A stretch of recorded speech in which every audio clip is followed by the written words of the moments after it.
West Virginia. When you see me get out there on the field, you're going to see someone that loves the game of football, someone that enjoys it. They're going to play through the whistle, they're going to give everything they got, and they're not going to let anyone touch Trevor Lawrence. And I'm going to make that promise to them, and I'm going to make that promise to Trevor. With the 104th pick in the 2025 NFL Draft, the Jacksonville Jaguars select Bashal Tootin, running back, Virginia Tech. How about speed for Liam Cohen. Hand off Tootin, breaks a tackle. He could go. Bashal Tootin, 55-yard house call.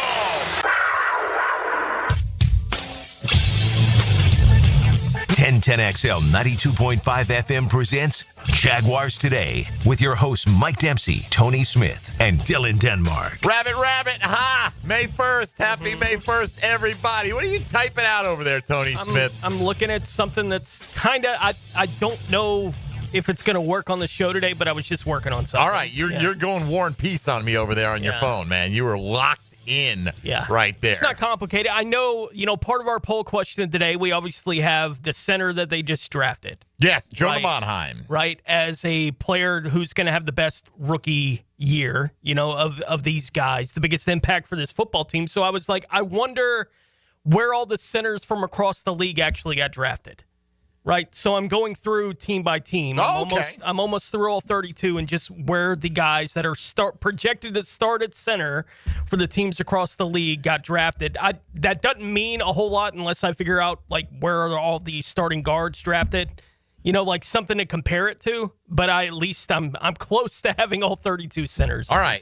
Man, I was hoping Creed Humphrey was the later pick. For some reason, second. Yeah. He was a second rounder, right? For some reason, I thought, was Creed Humphrey a fifth rounder? He was not. No. The answer, he was not. So yesterday, I participated on the Fantasy Channel on SiriusXM in a rookie draft. And this was a super flex rookie draft for fantasy leagues, rookies only.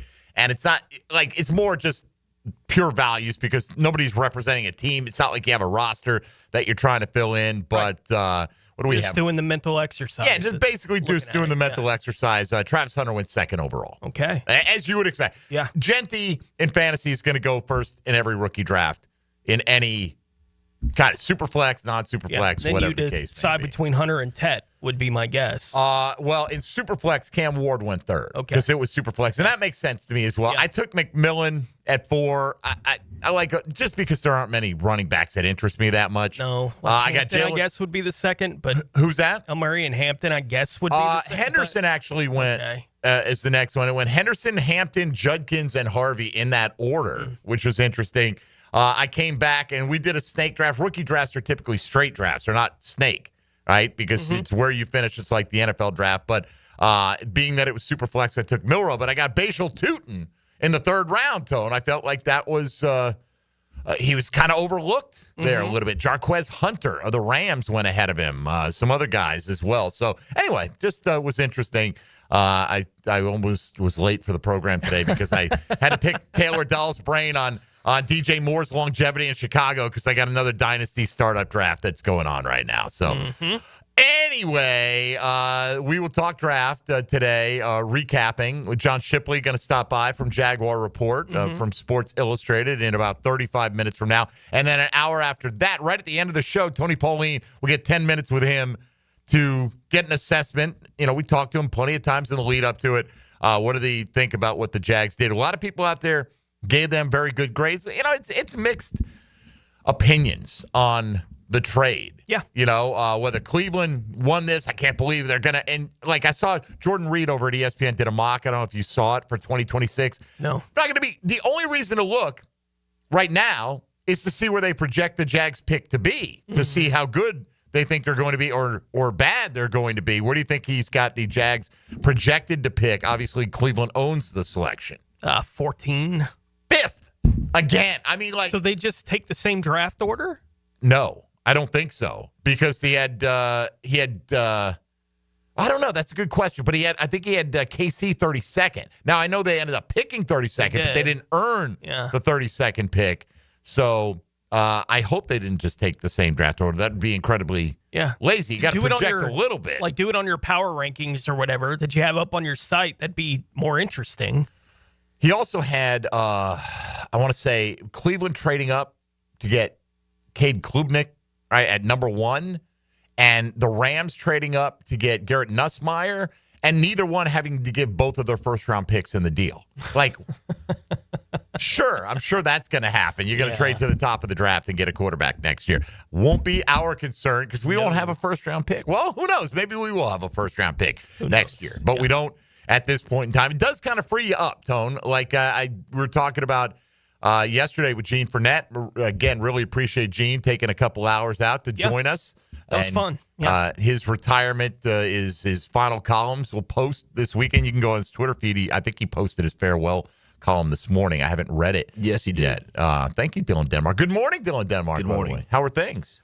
It's crazy. It's May 1st already. It's pretty wild. In what sense? Like life goes on. Yeah, Calendar just, I mean, like spring ball is here for high school. Track season's wrapping up. Summer's almost here. We haven't been. It hasn't been too hot as of yet. It's been gorgeous out. Yes, it's been perfect. Golf, like you're not breaking a sweat hardly, but that's not going to last long. Get that nice breeze in the afternoon right now. It's just beautiful. Low 80s. The way. Yeah. Oh, it's coming. There's no doubt. I love it when it's. I actually do like the sweltering heat on the golf course sometimes. But anyway, Tone, we'll get into a number of things today.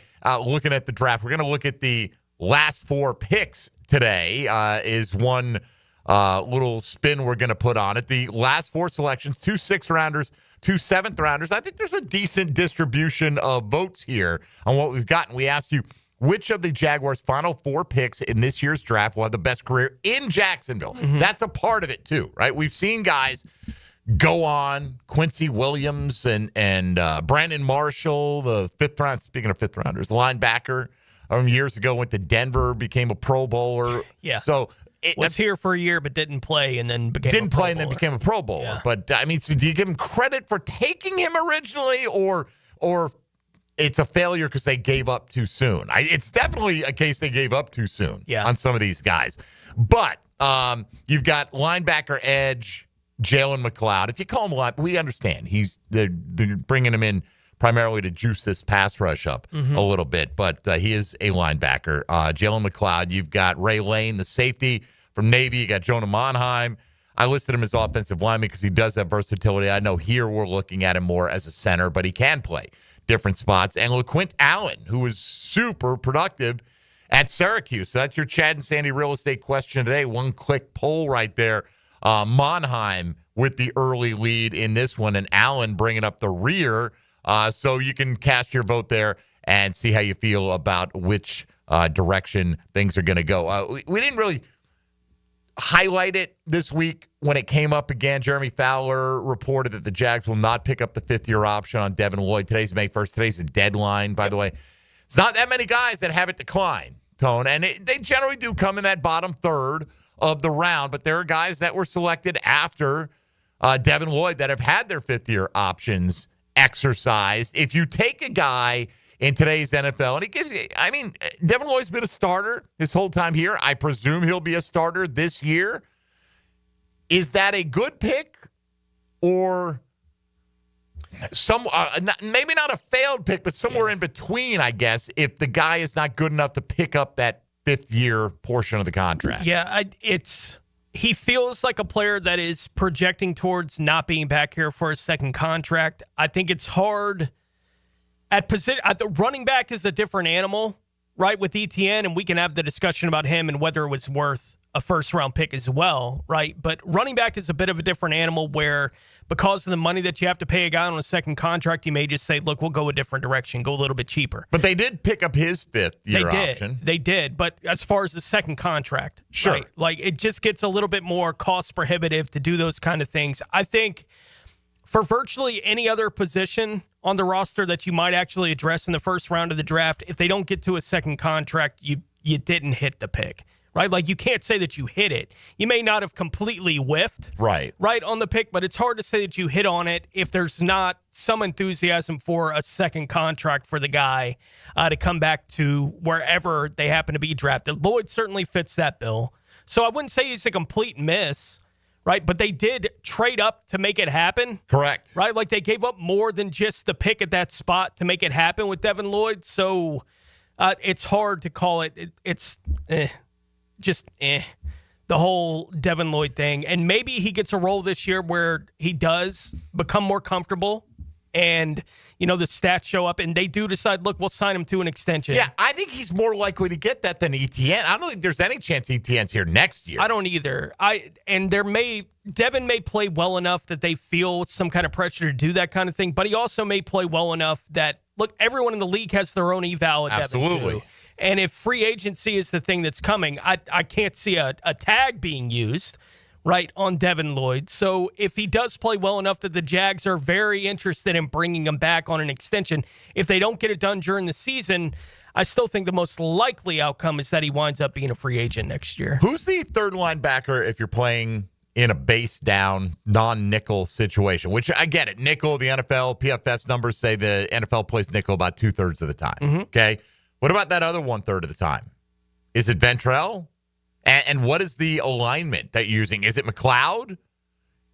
As an pure outside linebacker in those situations? I wonder how I would love to know how Jack Kaiser is going to fit into any of this.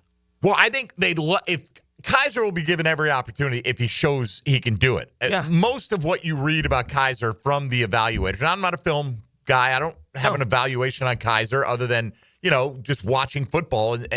But most people think he is just, all you hear, he's going to contribute on special teams. And that's great that you're going to contribute on special teams, but this is a 4th-round pick here. I hope you contribute more than just on special teams. So I do think Kaiser will be given any opportunity he can. Like, tiebreaker goes to the new regime's draft pick, don't you think? It's got to be. Yeah, I would think. So, is Chad Muma a completely forgotten guy? Will Ventrell capture the imagination of the new defensive coaching staff here, or will somebody else that we're not even thinking about make that leap? It's a weird question to try to figure, right? Because we look at Foyer as a middle linebacker, but they played him on the outside last year, and it was almost by necessity. We can't just stick Devin Lloyd out there. Like, everyone knows what the book is with him in coverage. So we need him doing that as little as we can get away with him doing it, but they had him on the field a bunch anyway. Well, I don't know that Ventrell Miller is all that much better than Devin Lloyd in coverage.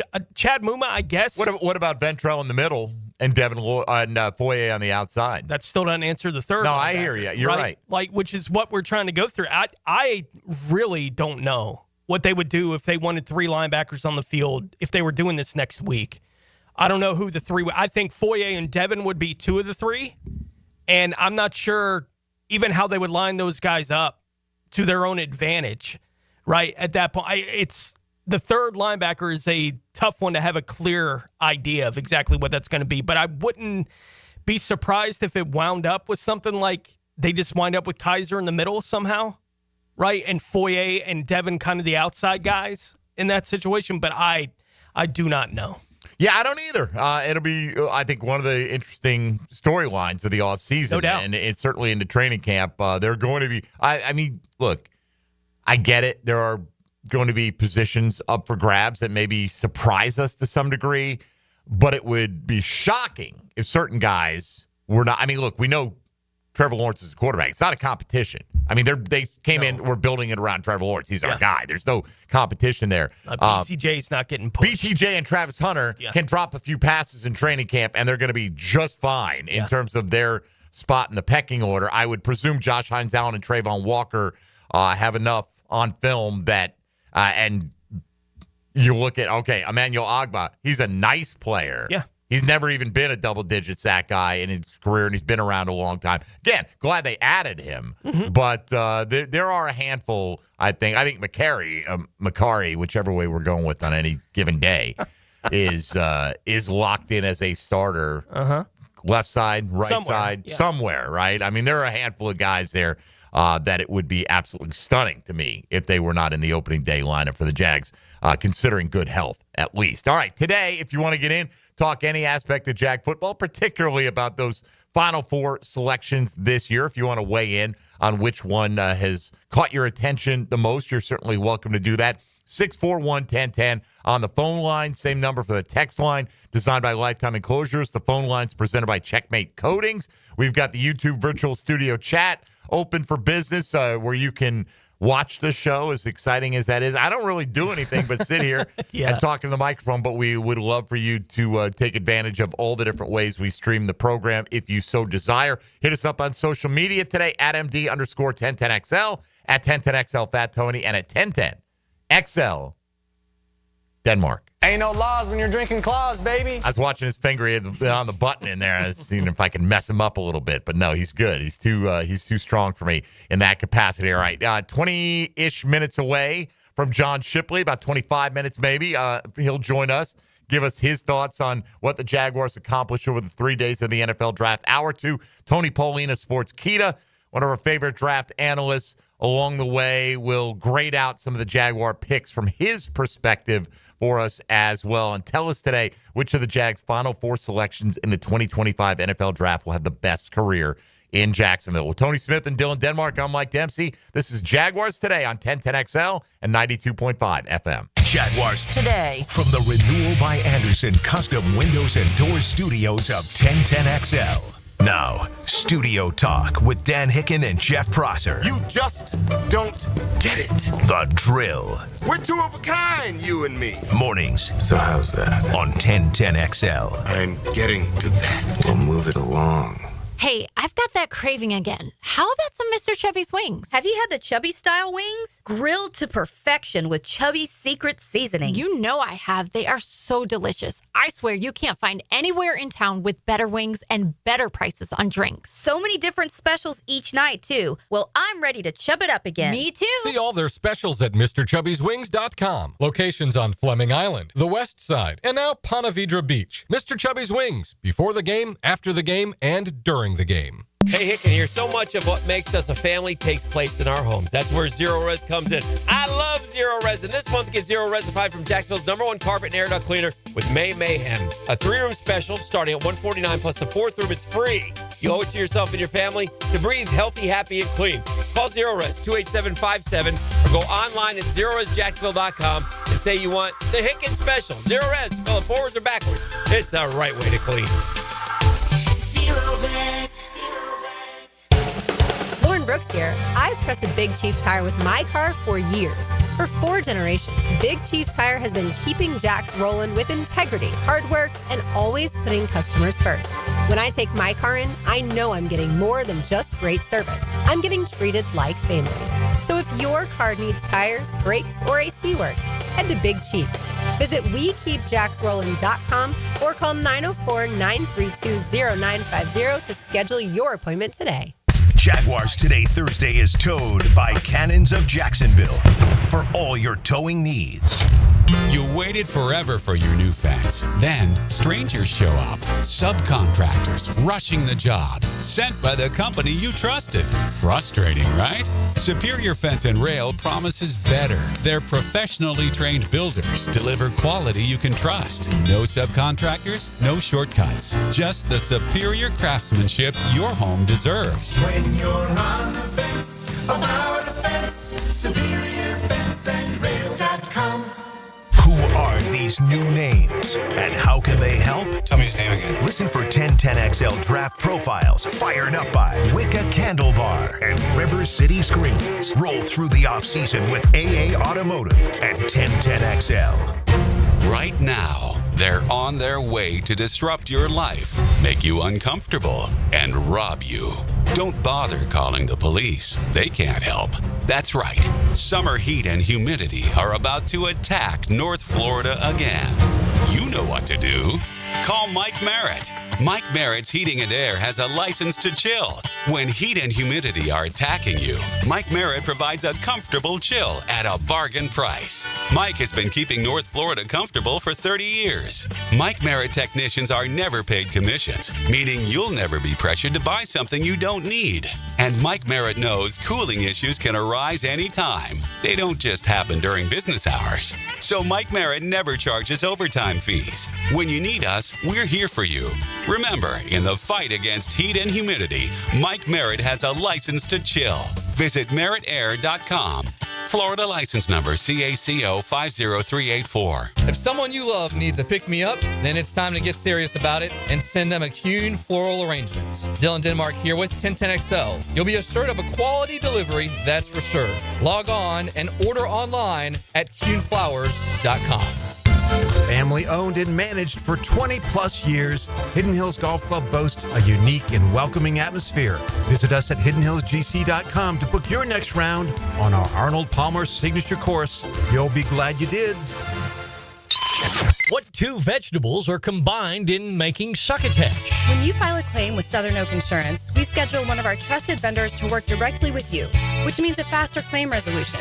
Find out more at southernoak.com. Our family protecting yours. Southern Oak Insurance. In order to make succotash, you'll need dry corn and dry beans. Suffering succotash was made famous by Sylvester the Cat. Southern Oak Insurance. Our family protecting yours. Hey, Hicken here, or just call me Dreamfinders Danny. For a limited time to ring in the new year, Dreamfinders Homes is offering an amazing 4.99% fixed interest rate. Now's your chance to lock down that rate and get in the game. You heard me right. It's 4.99 fixed interest rate on select move-in ready homes. Visit dreamfindershomes.com for sales event information and get in the game. Interest rate available on select move-in ready homes. Restrictions and limitations apply. Go to dreamfindershomes.com for more details. Hey everybody, Jennifer Marion with Randy Marion Cadillac in Jacksonville here to say hello, and we'd sure like to have your business. You know what? They're going to love the king of price. My dad believes in making great deals and having a great selection in stock. Cadillac XT4s, XT5s, and XT6s, and Escalades. The all-electric Cadillac Lyriq. CT4s and CT5s. Cadillac luxury and selection is just waiting for you. At Randy Marion Cadillac, Southside Boulevard, Jacksonville. And don't forget, tell them Jennifer sent ya. 1010XL is presented by Farrah & Farrah, exclusive injury law firm of the Jacksonville Jaguars. Protecting you and your family. Call 396-5555. Jacksonville.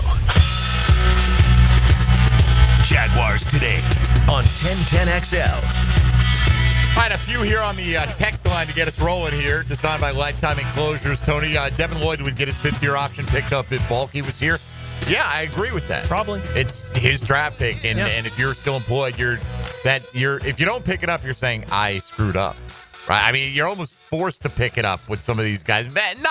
It depends on the team's overall success and your standing, but if you're at all on shaky footing, you're probably going to lean that way. Like, yes, owner, here's why you should keep me employed. Look at this great selection I made, no doubt. Yeah, and it is one of those situations that saw Tommy Mack tweeting out about them making the decision on Devin Lloyd yesterday and, enjoying or appreciating the fact that they don't feel committed to some of these players, that might have been committed to. And I was like, I agree, right? And I agree. They're not committed to everyone that was part of the last regime here in Jacksonville, and that's a good thing. But the real test of how willing they are to move off of bad decisions in the franchise, it's when it's their bad decisions.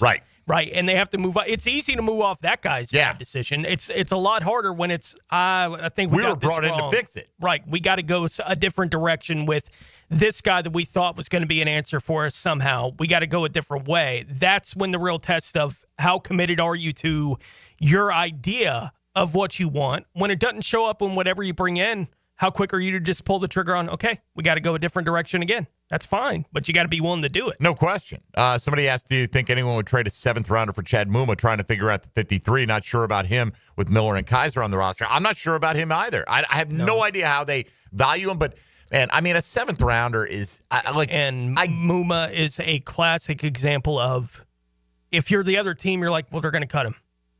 Right. Like, why would I give it? They're going to cut him. Like, that's where you get to that point in it. Are you willing to give it up? Yeah, for Christian Kirk, I am. But the reason, though, right, exactly, because you think there might be other teams interested. You can't know, though. Yeah. If somebody, because once it gets cut, interest level rises from other teams. It does. And you can step in. But you're right. So I couldn't tell you if they would take that. Or if anyone values Muma to that degree. And I don't know. Are you better off, if we're not sure, looking at this depth chart, what's going to happen at linebacker, you're better off just having Chad Muma around as an option for yourself. Is that future seventh-round pick? It doesn't hurt you. That valuable. Yeah. I mean, look, it can turn into a good player. I'm not saying it can't, but the odds are stacked against it. Yeah. And, yes, it can be capital to add into a move up, but it's not going to move the dial a whole lot. Yeah. And they're already going to have 10 or 11 picks in next year's draft anyway. Right. And like they're not pick desperate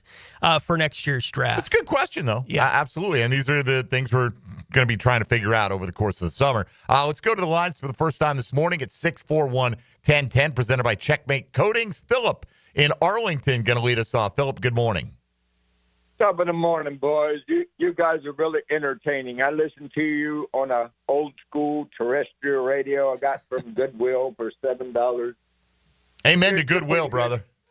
You're pretty good free entertainment. But Mike, did you actually say you enjoy playing golf in the sweltering? I do sometimes. I do, Philip. I got to admit, I'm a little weird that way, and I will play, like full long sleeve compression shirt. In 97 degrees, because I've had skin cancer a few times, so that's usually. They have pills these days that will cure that illness. Do they? You should be like me. Okay. I'm waiting for the AC guy. Of course, I got between the 10 and 2. So guess what I'm doing? I'm entertaining myself the way I like to do. But I like to sit back and listen to all this mock draft stuff because does really anybody know anything? But I have a good vibe about this new young regime that's in, the superstars they just hired. But my only two concerns, they need to get that line fixed. And Mr. Trevor Lawrence, you guys told me, I'm the average fan, we had drafted a generational quarterback. Is he going to show up this year? We don't know. That's the number one question, Philip. And appreciate the call. Thank you for listening. And if it costs you $1, I wouldn't blame you if you turned the channel either. Right? Quite frankly, I don't. But free entertainment. That's the name of my game. So I don't know, Tony. I mean, look, the generational word was thrown around because it was thrown around by the scouts and the guys who grade the film. Like, this guy's got generational talent.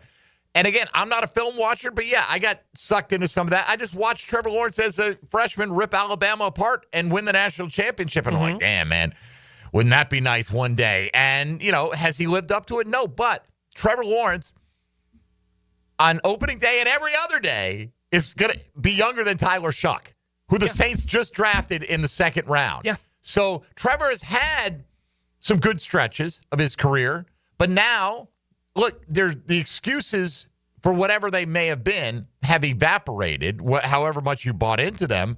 You've got an offensive-minded head coach that got the best season out of Baker Mayfield, right, who's got all these brilliant ideas. You've got Brian Thomas, an established, true number one wide receiver, the likes of which we haven't had since Jimmy Smith. I'm not saying he's Jimmy level yet, but we haven't had that guy. No. Even out, I guess you could argue Allen Robinson after the 1,400-yard season you could look at like that. But the pure combination of tried to speed, pay him like that too. They did. They tried to, right? Yeah. But the combination of speed, first-round draft capital, dominant stats in the SEC Absolutely, coming out, yeah. everything. He's the true number one. Yeah. And you add the Heisman Trophy winner who – I saw somebody over at the St. Augustine Shores yesterday, and they are like, so what would you do? What do you think? Is he better as a receiver or a corner? I said, look, man, I don't know, but all the analysts say he would have been the best at either this year in this draft if he had done that. And he did. They don't just give you the Blitnikoff Award, right? I mean, he did score 15 receiving touchdowns last year, and he put up ridiculous numbers. And so now you've got weapons for Trevor with an emphasis on improving the offensive line. Have they fixed it, Tone? I don't know if we'll know that until we see them play. Right? They play. Yeah, there's a lot of things that we aren't sure exactly what it's going to look like until they play, but eventually they are. It would be hard to convince me they're not better along the offensive line. I would hope so, right? And they're not better when they add Travis Hunter to the wide receiver group next to Brian Thomas Jr., right? There are reasons to feel like they're going to be better in a lot of these areas and that it should create an opportunity going back, to the question we got. Yeah, I think the whatever, as you said, whatever level of excuse you've been wanting to give Trevor Lawrence to this point, it's not there anymore, right? Like Trevor needs to have easily the best year of his career this year, right? I would think. So, he needs to be a 30-touchdown guy. Yeah. That 28, 30, at least pushing up there against it. 2022, he played well enough that year that he got an MVP vote. Like, he did. Can he play at that kind of level again? I think he can. I expect him to, though. Right, but I need to see that. That was back half of 2022 bleeding into 2023, that great 16-game stretch. Yeah. We need a 17-game stretch, self-contained, within 2025 into early January 2026, right? We need, put it all together for a full season. Show us you're that guy. Rise to the level of your expectations. I'm not saying it doesn't work to try to do it, but the conditions are there that if he doesn't do it now, you have to wonder, when is he going to do it? I'm not saying he has the best season of his career, because I hope that he has the best season of his career when he's 28, 29, 30, 31, 32, right? Yeah. No reason you can't peak in that range as a quarterback. You don't mention the age except to say whatever you're getting out of him, it's just kind of the beginning of it still. You hope. Right. Like, there's still so much room for improvement from the player, and he could be playing football for the next 15 years still, right? Hopefully he plays at a level where you're begging for him to do it here for the next 15 years. Like, gets to that kind of thing. We know he's going to be doing it here for the next 3 or 4. There's no doubt about that.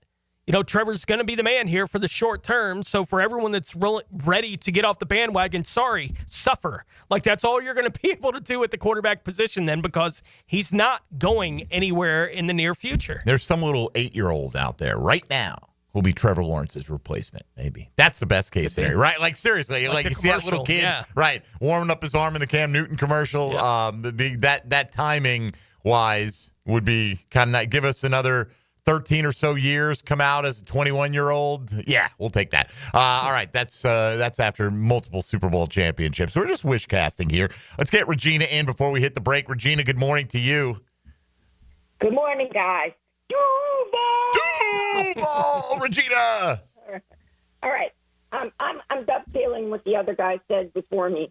Entertainment value, yes, I enjoy listening. Number 2, who knows what these people are going to end up doing?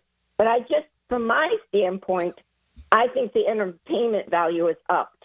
You know, for me, if anyone hasn't watched the YouTube video of all the calls from the draft room, these guys are pumped.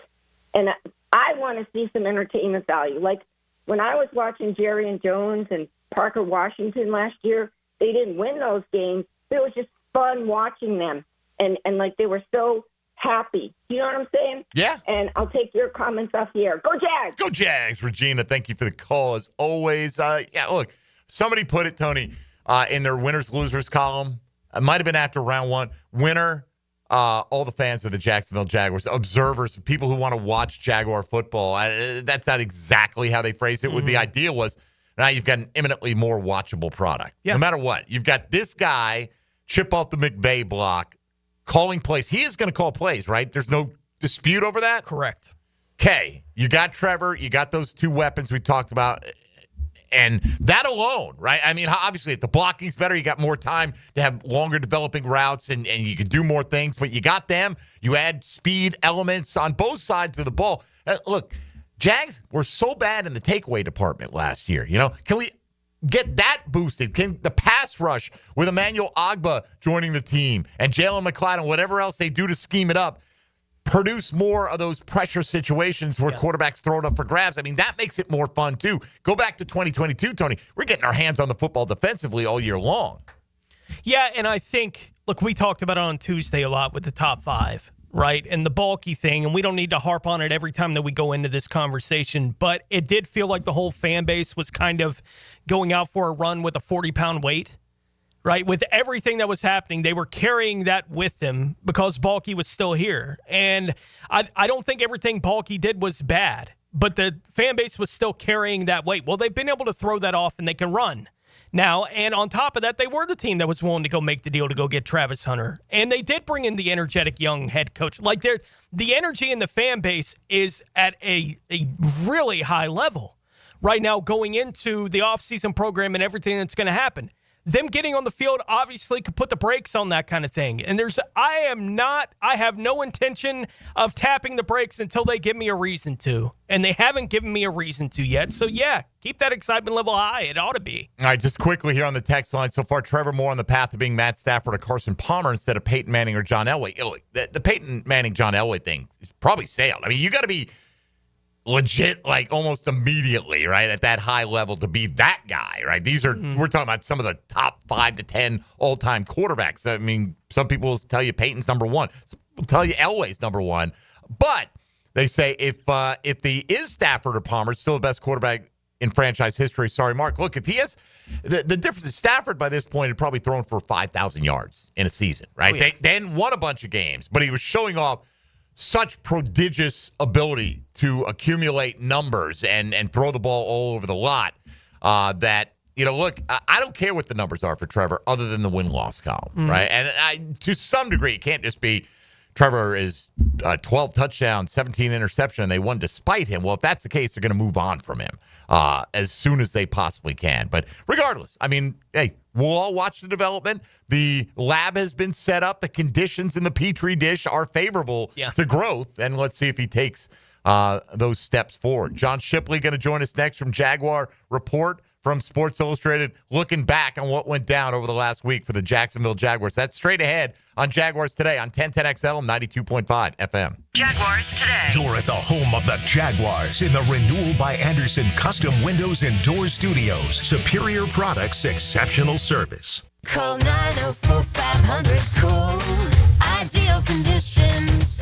Ideal Conditions Heating and Air Conditioning is your go-to for all AC repairs and replacements. Just ask your AC. For exceptional service, call 904-500-COOL or visit idealconditionsjax.com to schedule your estimate today. Call 904-500-COOL. Honk if you see us. Call for service. Ideal Conditions. Idealconditionsjax.com. He writes. He speaks. Amazing, isn't it? He's nationally syndicated sports writer Matt Hayes, and he's on XL Primetime. Afternoons 2 to 4 on 1010XL. The aroma, flavor, the bliss. Nothing matches a great cigar, and now you can indulge yourself with My Father's Cigars. Come to Tobacco Cove on Saturday, May 3rd from 1 to 4 p.m. for an incredible cigar event featuring food, drinks, and specials on cigars. This is your chance to embrace the joy of My Father's Cigars at Tobacco Cove on Bay Meadows Road. More than a cigar store, it's an experience. Jaguars Today, Thursday, is brought to you by Cannons of Jacksonville. Free Comic Book Day. Hey, I'm Ben Kay, owner of Gotham City Limit, your local comic shop, inviting you to the Community Party of the Year, Saturday, May 3rd. Free comics, free food, huge discounts, and more. Let's take Free Comic Book Day to the limit. Gotham City Limit. Jacksonville, Hickens calling it. Checkmate Coating, my MVP. Tough, slick floors that dominate any space. Checkmate Coatings. Your floor's missing piece. I insist on complete honesty. You can chime in anytime on the 1010XL text line. Installed by Lifetime Flooring. If you have something to say to me, I wish you would just say it. Share your opinion. Are you nuts? What? 641-1010. It's crazy. Keeping kids active is a full-time job for parents. Look no further, though, than I-9 Sports, covering Duval, St. John's, and Clay to get your youngster in the game. Spring and summer registration open right now for flag football, soccer, t-ball, and basketball. Plus, all new girls volleyball at Duval Charter Bay Meadows. I-9 Sports with fields and gyms all over 3 counties. And the best thing is I-9 Sports offers sports year-round so kids can always find a sport to play. i9sports.com. Enter 1010 in the promo code. Rick Ballou for Coy Dental. That's right, Carlson Dental is now Coy Dental. Dr. Lee has been practicing there for 9 years, has purchased the company. The Coy Dental team still has the same great dentists and staff. And remember, if you get nervous visiting a dentist, don't. There's never a problem at Coy Dental. With light sedation for cleaning and deep sedation for all your restorative needs. Coy Dental, 2 locations in Jacksonville. Warm weather means the beach, fishing, golf, and more. Make sure to drop into Daly's and grab a cold case to go. From Bud Light to their seltzer, from Mick Ultra to Modelo, or your favorite crafts like Old City or Sweetwater. Grab and go at your local Daly's. It's your main man, E.T., and Monday is Cinco de Mayo at Twin Peaks. With the costume party on May 5th, specials on tequilas, cervezas, and even wine. And I'm hearing the servers are going to bring the spicy costumes too. Twin Peaks for Cinco de Mayo, where the party gets spicy. Looking for a fun-filled evening that the whole family can enjoy? Discover the thrill of indoor football, a fast-paced, action-filled sport where excitement meets family fun. Check out your hometown Sharks on Saturday, May 3rd at 7 p.m. Ask about our family 4-packs, 4 tickets, 4 $10 vouchers, and a $20 Owl's Pizza gift card, all for only $100. For tickets, go to jacksharks.com or call 904-621-0700. Go Sharks! Prosser here. The Sharks look to get back in winning form this Saturday while you enjoy a fun-filled evening. Ask about our family 4-packs, 4 tickets, 4 $10 vouchers, and a $20 Owl's Pizza gift card, all for only $100. Discover the thrill of indoor football, fast-paced, action-filled, family fun, and check out our hometown Sharks. Saturday, May 3rd, kickoff 7 o'clock at the ViStar Memorial Arena. For tickets and the family 4-pack information, go to jacksharks.com or call 904-621-0700. That's 621-0700. Go Sharks! I'm with Greg from Cycles of Jacksonville. In summertime, it really can stretch out most of the year because we love the warm temperatures here in the Sunshine State. Greg, give them an idea of what Honda has to offer. They are all over the board. They've got Honda scooters, Honda motorcycles, we've got Honda boats, we've got Honda side-by-sides. So whatever you like, we've got it. That means adventure is waiting. That's right, and we're ready for you.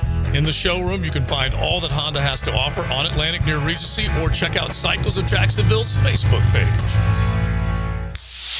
Okay, sports fans, Hicken here. Let's talk skin. I and Beaches Dermatology are reminding you all to wear your sunscreen. Spring is here, and that means more time outside. Grabbing the clubs for your tea time? Bring the screen. Heading out on the boat? Bring the screen. Headed to the beach? Definitely bring the sunscreen. All in all, make sure sunscreen is included in your outdoor activities. If you have any concerns now, give Beaches Dermatology a call. I've been seeing them for years, and my skin thanks me for it. Call today online at beachesdermatology.com. 1010XL is presented by Farrah & Farrah, exclusive injury law firm of the Jacksonville Jaguars. Protecting you and your family. Call 396-5555. Jacksonville. Now more Jaguars Today on 1010XL. All right, let's bring him in. Our own godfather of Jaguar coverage, so to speak. Mr. John Shipley of Jaguar Report, an offshoot of Sports Illustrated, presented on the Checkmate Coatings hotline. Ship, good morning, sir. How are you? Hey, I'm doing great, my friend. How are you doing? We're doing quite well. One day we look forward to having you in as your career in Jacksonville wraps up like Gene Fournette's, and we can talk about all the strange tweets you've sent out over the years. So you got to start strange tweeting here pretty soon, all right, to catch up, because he's got quite the head start on you. But yeah, he does. I'm gonna need probably the whole 44 years he had to you might catch up to his number. That was fun having him in, though, and I've enjoyed covering the Jags alongside Gene for a lot of years and other things. All right, so Ship, let's talk about what the Jags did. We haven't talked with you since the NFL draft ensued. Start with the bold move. That's what, they love, the whole bold city thing. So they made the move to go up and get Travis Hunter. We understand the compensation includes a first-round pick next year. I feel like opinions are mixed. People love the Hunter talent. They don't know if the Jags made a massive overpay or this was acceptable compensation in a set of circumstances that they faced. Where do you fall on that? Yeah, so I think when people are evaluating the Jaguars' decision to get Hunter, they're not always taking in the full picture of what the Jaguars did during the draft. Just looking at moves individually. I think when you look at the totality of what they did, I think it makes a lot of sense, even with the steep price paid. Now, I've been on your guys' show countless times saying, trading back is always the best option in the NFL. Efficiency-wise, trading up, is normally pretty risky, especially if you're doing it for a non-quarterback. But Travis Hunter isn't your standard non-quarterback. This isn't the Falcons trading a first-round pick for James Pierce. He is, I know people hate the word generational talent, but that's what he is. He truly is. He is a rare blue-chip talent. In my opinion, was not just the best player in this draft, but the best player in a couple drafts. I've had, one guy who worked for an AFC team told me that, they would have had Travis Hunter as their highest graded player in the last 3 drafts. So he is an absolutely phenomenal franchise, potentially changing talent. And I think those are the guys that if you're going to make a major move up, that's who you go up for. Now, they obviously gave up a good bit. They essentially spent 2 first-round picks and a second-round pick on him. You factor in trading the 5th pick, trading next year's first and this year's second. But I think when you look at other aggressive general managers across the league. Howie Roseman, for example, he's unquestioned the best general manager in the league. He takes similar swings, maybe not, into the top 5 like the Jags did, or top 3 for Travis Hunter, but he takes similar swings, dealing first-round picks, very aggressive moves. But what he does to offset them and to ensure that they have, some insurance for his aggressiveness is he trades back twice as often as he trades up. So if you're able to, really kind of fit that idea and that philosophy with the aggressiveness, I think you're able to both build for now and build for the future. And that's what I thought James Gladstone did on day 2. I mean, that day 2 trade alone with the Detroit Lions, picking up 2 extra third-round picks next year, put all their trades in together, and they have 11 picks in next year's draft, even without a first-round pick. I think they're still pretty well off in terms of draft capital. And to me, if you can do that and ensure that you get a talent like Travis Hunter for a franchise that has badly needed more blue-chip talents for years, if not, decades, I think it makes all the sense in the world. How do you feel about the clear philosophy from the team about the flexibility of players to play different positions in different times, different areas, including, the second player that came off the board for the Jags this year was Caleb Ransaw, who's listed as a corner. They're talking about playing him as a safety as he's coming in here. He's certainly not the only example of having that kind of positional flexibility among the players they brought in this offseason. But how do you just feel about that philosophy in general? Yeah, I think when you go up and down the board, that's really their draft class. Obviously Hunter, obviously Caleb Ransaw, somebody who, played outside corner in college. They're going to move him to safety, but they also feel like he has the ability to play other roles in the secondary. Maybe that's nickel, maybe that's even outside corner again one day. Wyatt Milam, played left tackle at West Virginia. They believe that, he can be a guard in the next level while also still, if you need him, moving him out to tackle in a pinch. I mean, Bashal Tootin, he can be a factor in the return game. Jalen McLeod obviously moves all over the defense. Jonah Monheim has literally played, at all positions along the offensive line in his college career. And then the last one, LaQuint Allen, versatility that he offers in the passing game. He's the rare running back who can actually flex out wide as a receiver and not, have your offense see a drop-off. And I think that is the key for their acquisitions.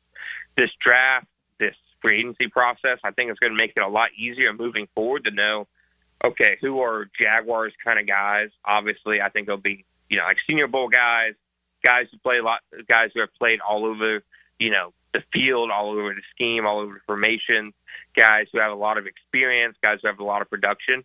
And, going for that versatility, I think that makes sense because it helps you find any edge you can get when you're moving forward with the 53-man roster process. If you have multiple guys on the offensive line and, like going back to free agency, Fred Johnson, Chumo Edoga, and Patrick McCary, those guys have all played all over the offensive line in their career, both tackle and both guard positions. So when you have that flexibility, just specifically along the offensive line, it gives you so much, margin for error and so many different contingency plans in case of injuries or on game day when you're trying to get the actives and inactives. I think going for versatile players makes a lot of sense. And frankly, I had somebody, when I pointed that out, talking to somebody over the weekend, they said, well, what team doesn't like versatile players? And to be frank, the last Jaguars regime was very, they didn't come outright and say, we don't want players to be versatile. But the way they used players were stuck in one spot. Calvin Ridley was stuck on the outside. Christian Kirk was stuck in the inside.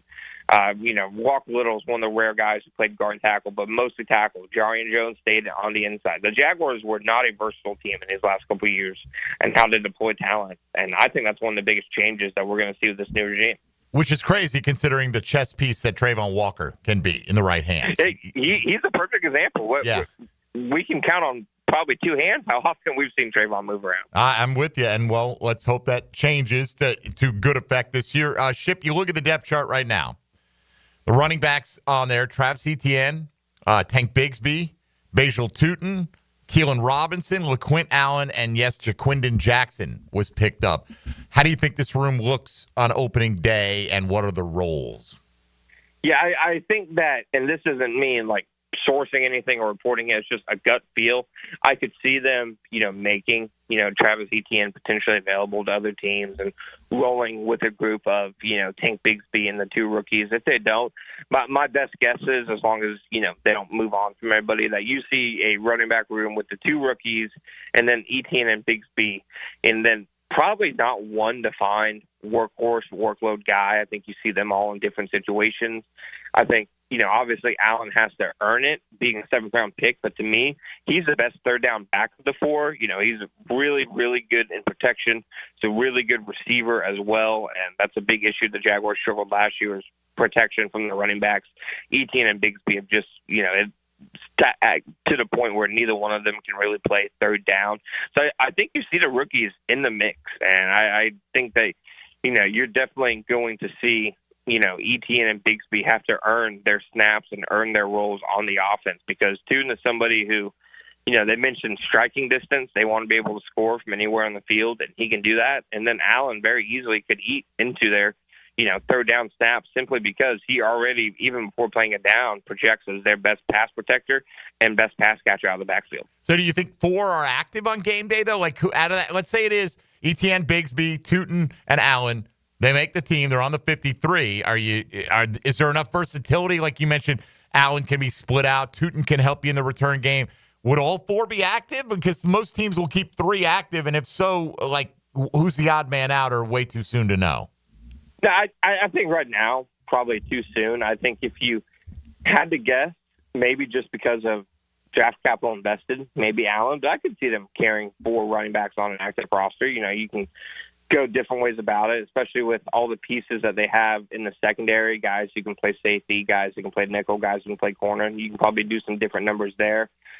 Maybe they only have 5 receivers active on game day because receivers aren't playing as big of a role in special teams, stuff like that. I definitely could see them carrying 4 running backs on game day, though, just because of how different all these guys' skill sets are. How likely do you think it is that the team will eventually regret not having addressed defensive interior enough this offseason? Well, it's one of those weird spots where I don't know if you guys remember, but, right around the time of free agency, we were talking about Mason Graham. I was there in studio, and, I made the point that, well, they do have Eric Armstead and Mason Smith both at 3 technique. It'd be a pretty crowded room. And Liam Cohen, I felt like kind of dropped, a little bit of how they were feeling when he talked to the league at the annual league meeting, earlier last month. And he was asked about the defensive line. He immediately goes, "Oh, we have 3 first-round picks on the defensive line, et cetera." So it's not surprising to me to see that they're just kind of leaning toward the guys they have. I mean, Eric Armstead, Mason Smith, Devon Hamilton, Jordan Jefferson, Tyler Lacey. It's at least a mix of guys who you have 2 proven guys who have proven they can be effective, at least when played inside and not for some reason playing defensive end. And then you have a couple of young guys that you can develop behind them. So I'm not going to say that I'm surprised to see that they seem to like their defensive tackle room more than most people expected, because it really is true that there was no scenario we now know in hindsight where they were taking Mason Graham. Even if they stayed at 5, they weren't taking Mason Graham. So it definitely seems like they're higher on the defensive line internally than people on the outside are. We'll see if they regret that, et cetera. But, I mean, simply put, how much of a leap Mason Smith and Jordan Jefferson take this year, I think, will define if they should regret it or not. If they don't develop and they don't make a natural and tangible and noticeable, leap from last year, then I think you do have a big problem. But they seem to think they might. All right, Chip, look, we're not experts. I mean, we have our opinions, right? There are some moves I would have done along the way. For instance, I would have taken a Jared Wilson at 88 and still taking Milam at 89. And I would have preferred that for the Jags. Doesn't mean Caleb Bransaw's a bad pick. I'm going to give him a chance to prove that he was the right selection. But is there a player when the Jags were on the board at any point in the draft when you thought, man, I really think they should go this way, and they went some other direction? Probably. So my thing is not even necessarily the evaluation of the players and their skill sets, but just the process. If I could understand the process, then I don't have much negative to say about the pick. The only pick out of the 9 where I was really kind of scratching my head was the Jack Kaiser pick. I thought take Swinson out of LSU there as an edge defender. When they said Jack Ship, I was waiting for him to say Sawyer coming out of it. Seriously, I heard Jack, and I'm like, okay. I mean, again, there's nothing against Jack Kaiser. I hope he comes in and dominates. Continue. I'm sorry. No, absolutely. I was surprised by the pick. I thought, linebacker, maybe that's something they do late on day 3 with 4 of their really late picks, because one has to assume any linebacker they take is probably just going to be a special teamer early on. It can be something you look at for next year. I was surprised by going with Jack Kaiser. I thought a guy like Swinson out of LSU was a really interesting guy to me. He's athletic. He had good, pass rush and production numbers, pressure numbers in college. That was the only real spot where I was like, well, that's one where I'm kind of scratching my head. The others, honestly, not really. Like the Ransaw pick, they had to add another safety to the group. And if, at the very least, he's an athletic safety who is a sure tackler, I think that gives you a big upgrade over a room that has let up way too many big plays in the last few years. I was a big fan of the Milam pick. I thought Tuden was a really impressive pick. Even the last couple picks, LaQuint Allen, Jalen McLeod, I thought made sense. Lane is somebody who I only knew throughout the draft process because of those, absolute draft diehards who actually watch 300 something of these guys consistently said, hey, this is the best special teamer in the entire draft. All the picks made sense to me. The only one that I was really kind of wondering about was Kaiser. Interesting. I do think, look, this is a team that even with all that going on, we talked about how many open roster spots they had going into the draft. They've added 20 more undrafted free agents after that in the process. I saw you had your article about the top 5 who have a chance to make the 53. If you had to pick one, who would be the player as an undrafted free agent that could make an impact for the team this year? I'd say one of the Oregon guys. Muhammad, played for 2 really impressive programs. Washington and Oregon, has played in some big-time games. The big knock on him, the reason he went undrafted is his size. Yeah. He might have to move inside, but he literally just looks like a Rams cornerback. Those undrafted guys. Even Darius Williams to an extent that the Rams have been able to develop over the years when James Gladstone was there. He just, to me, fits that profile. And there's definitely room for competition on the cornerback depth chart, especially when, I know obviously Travis Hunter is going to play there or something, but it's clear he's not going to play corner full time. So I think there's still room for some guys to make some noise there. And then, Justin Herbert's little brother, Patrick Herbert. I talked to some people, close to the Oregon program and told me like they absolutely loved him. They thought he was a really good player. They thought he should have got drafted. The only reason to me he went undrafted was he was sitting behind a top 50 pick in Terrence Ferguson and didn't, get quite the volume, et cetera. I think he's a late day 3 kind of talent, a draftable talent, and if they want to have a tight end 4, I think he could make a lot of sense.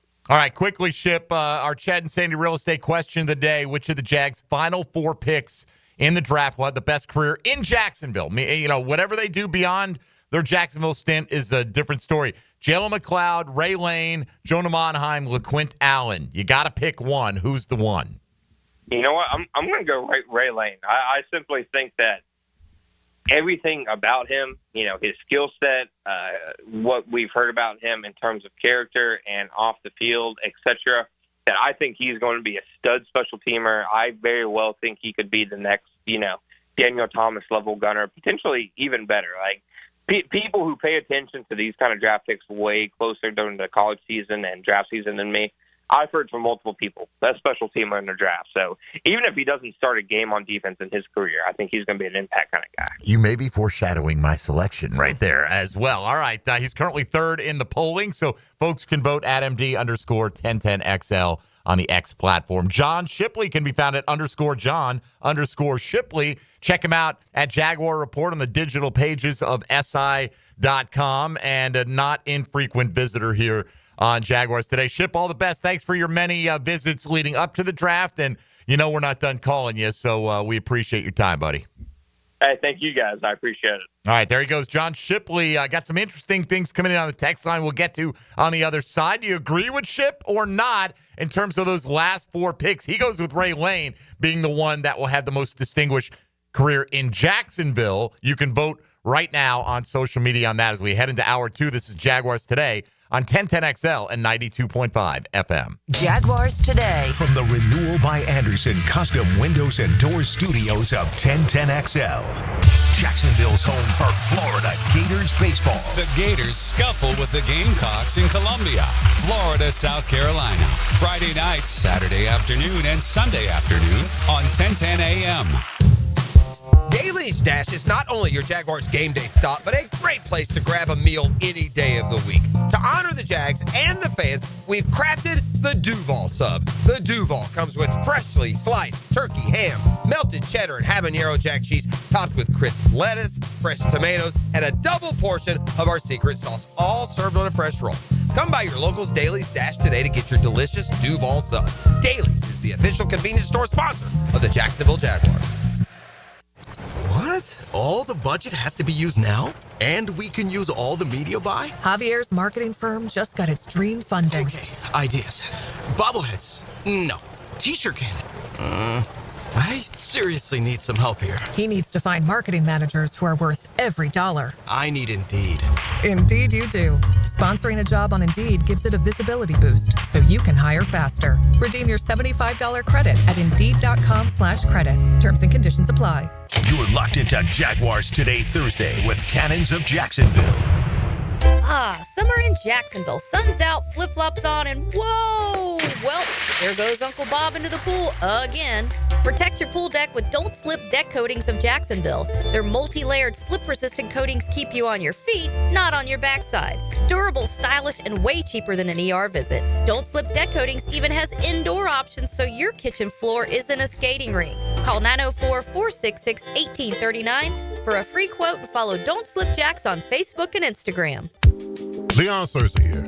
Let's be real. I used to eat like a lineman because I was one. And man, those habits are hard to break. I needed help to stop with the munchies and lose weight. But now, I'm bringing sexy back. I call Physician Guided Weight Loss. Their medical team is helping me shed pounds safely with a custom plan to help me slim down. And their firm pricing means same price every month. Hey, you want to bring sexy back? Visit Physician Guided Weight Loss at pgweightloss.com. What Major League Baseball team has never been to a World Series? The answer next. Southern Oak Insurance is proud to continue offering coverage statewide. Financial stability makes Southern Oak Insurance a wise choice for your homeowner's insurance needs. Log on to southernoak.com. Our family protecting yours. Southern Oak Insurance. The Seattle Mariners, who were founded in 1977, have never been to the World Series. Southern Oak Insurance. Our family protecting yours. Hey, Hicken here. So much of what makes us a family takes place in our homes. That's where Zero Res comes in. I love Zero Res, and this month get Zero Resified from Jacksonville's #1 carpet and air duct cleaner with May Mayhem. A 3-room special starting at $149 plus the 4th room is free. You owe it to yourself and your family to breathe healthy, happy, and clean. Call Zero Res 28757 or go online at ZeroResJacksonville.com and say you want the Hicken special. Zero Res, spell it forwards or backwards. It's the right way to clean. Mia O'Brien. Don't I know you from somewhere? On Helmets and Heels, noon to 2. I swear to you, I know her. Then there's the 1010XL video and social media channels. I would know her voice anywhere. All Things Mia is driven by Arlington Toyota. On 1010XL. WJXL AM Jacksonville Beach. WJXL FM Jacksonville Beach. Hi, I'm Sean Monahan from Monahan Jewelers in Atlantic Beach. Since 1977, we've been Jacksonville's local family jeweler, and this Mother's Day, we'd like to help you celebrate Mom with up to 40% off our entire inventory. GIA-certified natural diamonds and lab-grown diamonds, beautiful colored gemstones, designer brands, custom jewelry design, and Monahan Jewelers offers interest-free financing on any purchase, so get something special with a payment you can afford. Come celebrate Mom with fine jewelry at up to 40% off at Monahan Jewelers in Atlantic Beach. Bueller. Stay cooler with Bueller. Jason, I don't see how a new air conditioner is going to work out for me. Well, you like air conditioning, right? Oh, yeah, totally. But a new air conditioner could be expensive. Well, not if you... I mean, to save up the money, I probably have to give up my extra hot skim latte every morning. Now I fall asleep during a staff meeting, get volunteered for the summer picnic committee, and end up sitting in the dunk tank all afternoon getting water up my nose. Okay, look at it this way. Put on these sunglasses. Whoa. Bueller Air and Plumbing puts in a new AC. We hook you up with affordable financing, and you stay cool and comfortable for just $149 a month. Cool? Cool. I see it now. Life can be hard on your budget. If you suffer through the heat because of a broken AC you could totally afford to replace, you could visit. Stay cooler with Bueller. Visit BuellerAir.com. Denny Thompson here. If you haven't heard, Tyson Sound & Security has a house built right inside their showroom, showcasing complete home automation and security systems. You have to see it to believe it. This setup can recognize intruders who approach your door and alerts them to leave if there's a break-in. Keep your family safe with the most state-of-the-art technology. Tyson Sound & Security, your security, home theater, and home automation experts. New showroom at 3555 U.S. Highway 17 in Fleming Island. I'm Stacy, and I want to tell you about my fogged up window fiasco at my house. I called up Mac at Baker Glass. He told me all I needed was a glass replacement. The process was so easy. All within a few days, they came out, measured, called me with an estimate, cut my glass, and came out to install the new ones. Now my view outside is fog-free thanks to Mac and his crew at Baker Glass. And my neighbors think I got some fancy new windows. I'm back with Baker Glass. No one treats you better. This is Molly McDonald with your 1010XL local sports update brought to you by Awaken 180. Jordan Travis, the former Florida State quarterback and 2024 fifth-round NFL draft pick by the New York Jets, announced his retirement from the NFL yesterday. This decision comes after a prolonged and ultimately unsuccessful recovery from a severe leg injury sustained during his final college season.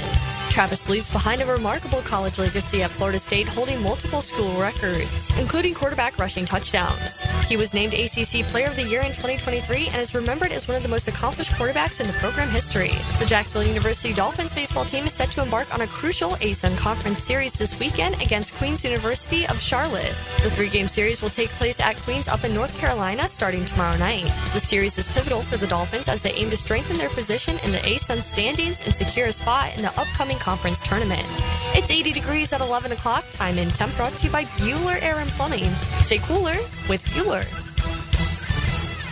1010XL is presented by Farah and Farah, exclusive injury law firm of the Jacksonville Jaguars. Protecting you and your family. Call 396-5555. Jacksonville.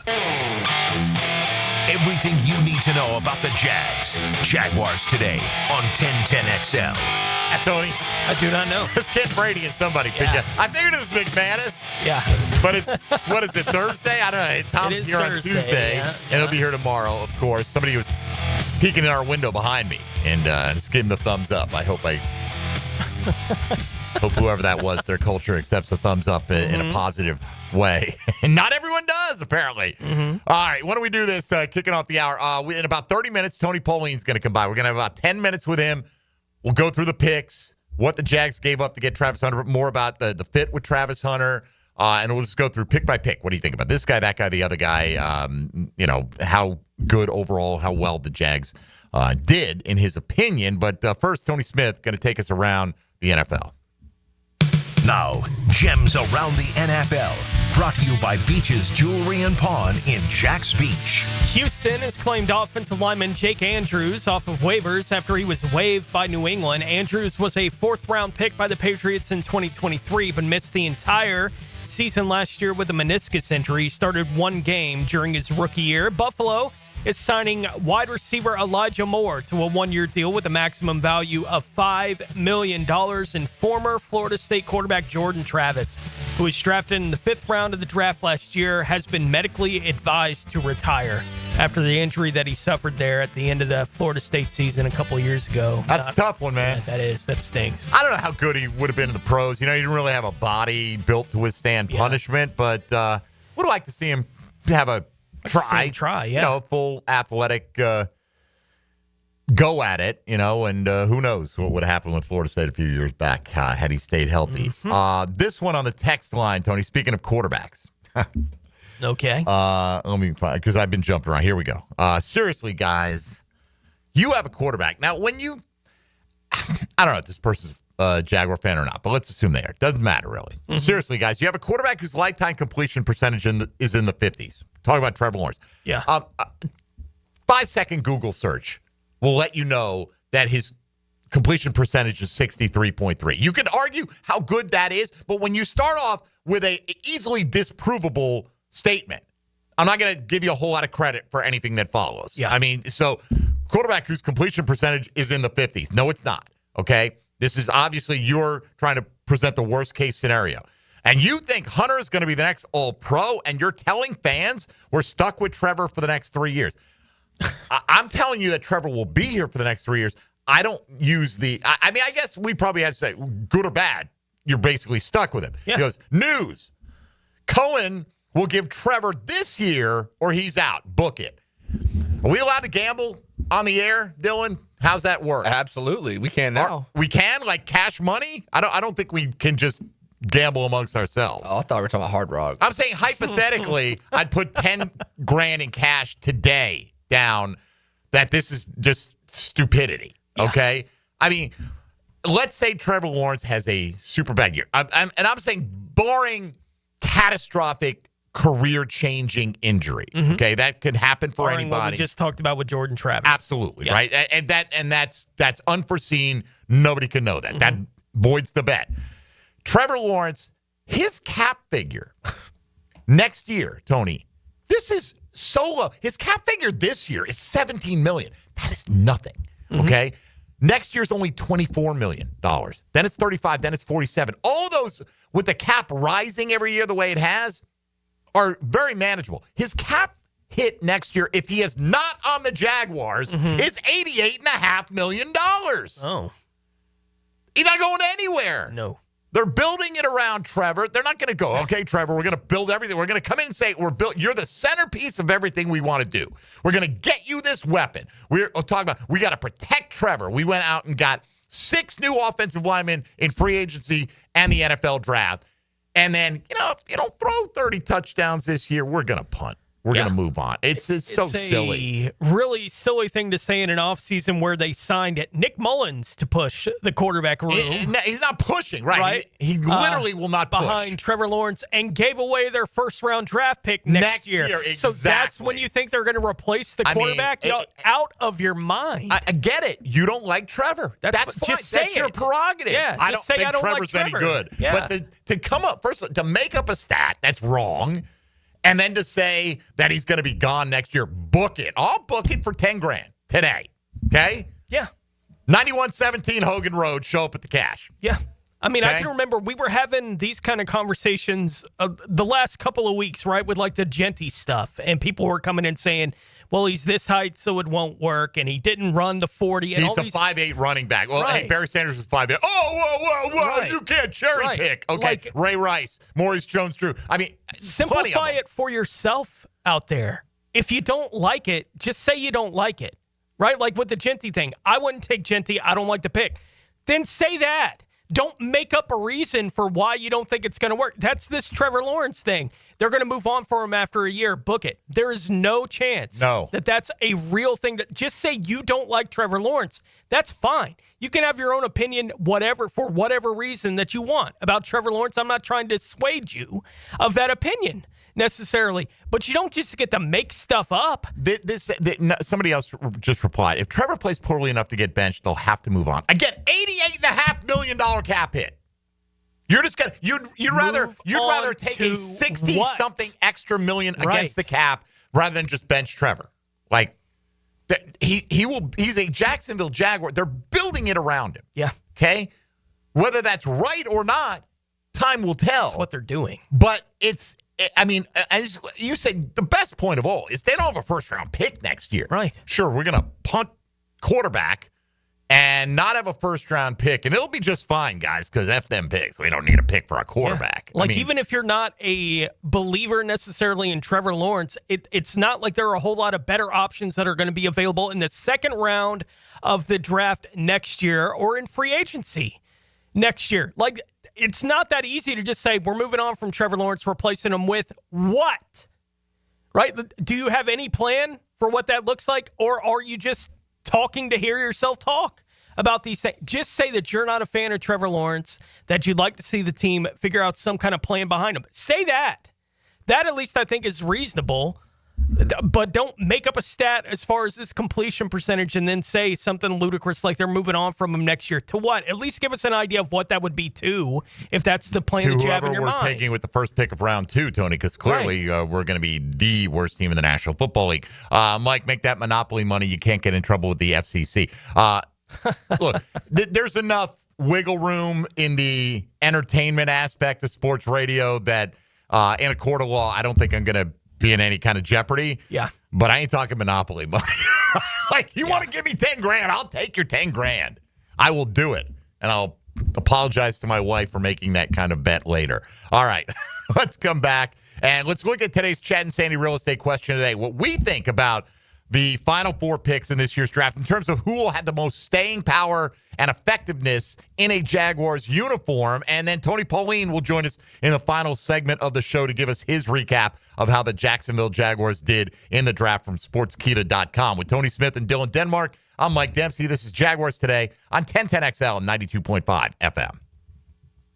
Jaguars Today from the Renewal by Anderson Custom Windows and Doors Studios. Hi, this is Joe Theismann. This is Sports Illustrated model Brooklyn Decker. This is Donovan McNabb. You're listening to 1010XL. 1010XL. 1010XL. 92.5 FM. Hey everybody, Mike Dempsey here for Dandy Foods, Dandy Sandwiches, Dandy Subs, absolutely full line of stuff. I love that tuna salad sandwich. They have so many different varieties there. They got breakfast, they got country sausage biscuits, a twin pack that you can enjoy or share. Maybe just one's enough for you, but each one an 1.5 ounce country sausage patty from Swaggerty, the best tasting sausage in the U.S. On a Pillsbury flaky biscuit, 60 seconds in the microwave, and it's good. Meatball subs, they got them delicious. Boom Boom steak subs. They got something for everybody. Chicken salad, tuna salad, ham salad. They got all the salads. They've got, by the way, actual salads, gourmet salads. You want that? You want a protein pack? You want a veggie tray, a fruit cup? They got something light and easy for you. Whatever you're hungry for. You want French toast? They got breakfast 24 hours a day. Swing into an area gate station and look for the Dandy label. Head to the fresh case. It's Dandy and the Anytime Deli Jacksonville Company. When you're Duval and hungry, do what I do. Go out and make yours a Dandy and do it today. When it comes to your utility bill, JEA wants to help you use less so you can save more. We offer a variety of free programs, like efficiency and irrigation assessments that'll teach you ways to conserve energy and water around your home. Our alerts will let you know when your utility usage has reached a set amount, and our rebates can help you save when upgrading to more efficient appliances and equipment. Find even more ways to save at JEA.com. Plumbing problems? AC not blowing? Septic tank doing whatever septic tanks do? Don't call 3 different companies and play contractor roulette. Just call Duck Duck Rooter. We handle plumbing, septic, and air conditioning all under one roof. That's one call, one company, and one bill that won't give you a heart attack. For fast, reliable, and slightly ducky service, call 904-862-6769 or waddle over to duckduckrooter.com. When you're stuck, call the Duck. Mark Watson here to tell you a little bit about hardballcreative.com. It's your online promo haven with thousands of ideas on how to promote your company. We're open 24/7, 365. Hardball Creative. Hardball does it all. Jaguars Today Thursday is hitched to Cannons of Jacksonville for all your towing needs. Looking for a fun-filled evening that the whole family can enjoy? Discover the thrill of indoor football, a fast-paced, action-filled sport where excitement meets family fun. Check out your hometown Sharks on Saturday, May 3rd at 7 p.m. Ask about our family 4-packs, 4 tickets, 4 $10 vouchers, and a $20 Owl's Pizza gift card, all for only $100. For tickets, go to jacksharks.com or call 904-621-0700. Go Sharks! Prosser here. The Sharks look to get back in winning form this Saturday while you enjoy a fun-filled evening. Ask about our family 4-packs, 4 tickets, 4 $10 vouchers, and a $20 Owl's Pizza gift card, all for only $100. Discover the thrill of indoor football, fast-paced, action-filled, family fun, and check out our hometown Sharks. Saturday, May 3rd, kickoff 7 o'clock at the ViStar Memorial Arena. For tickets and the family 4-pack information, go to jacksharks.com or call 904-621-0700. That's 621-0700. Go Sharks! Join us at Miller Electric May 29th from 4 to 7 p.m. We're on the lookout for talented people, from entry level to experienced electricians and foremen, security system installation and service technicians, fire alarm system service technicians, and both senior and junior VDV technicians. This is your chance to get hired on the spot. Meet the managers, indulge in delicious food, and snag some awesome giveaways. Don't miss out on this electrifying chance to power up your career. Miller Electric, May 29th, 4 to 7 p.m., 6805 South Point Parkway. Get the real story from people who know the beautiful game best. The Coaches Show, presented by Sporting Jacks with Cole Pepper, Sporting Jacks head of soccer Mark Warburton, and Sporting Jacks women's coach Stacy Ballum. Tuesday nights at 6 on 1010 a.m. The restaurant of the day is the Great Greek Mediterranean Grill. Get a Greek Feast family combo meal tray with chicken skewers, gyro meat, gomades, and more. Feed 4 to 6 people for just $49.95. Feed 8 to 10 for just $99.95. The Great Greek Mediterranean Grill. Catch Gators baseball all season long on 1010XL. Pitched by Farah and Farah, the official personal injury law firm of the Jaguars.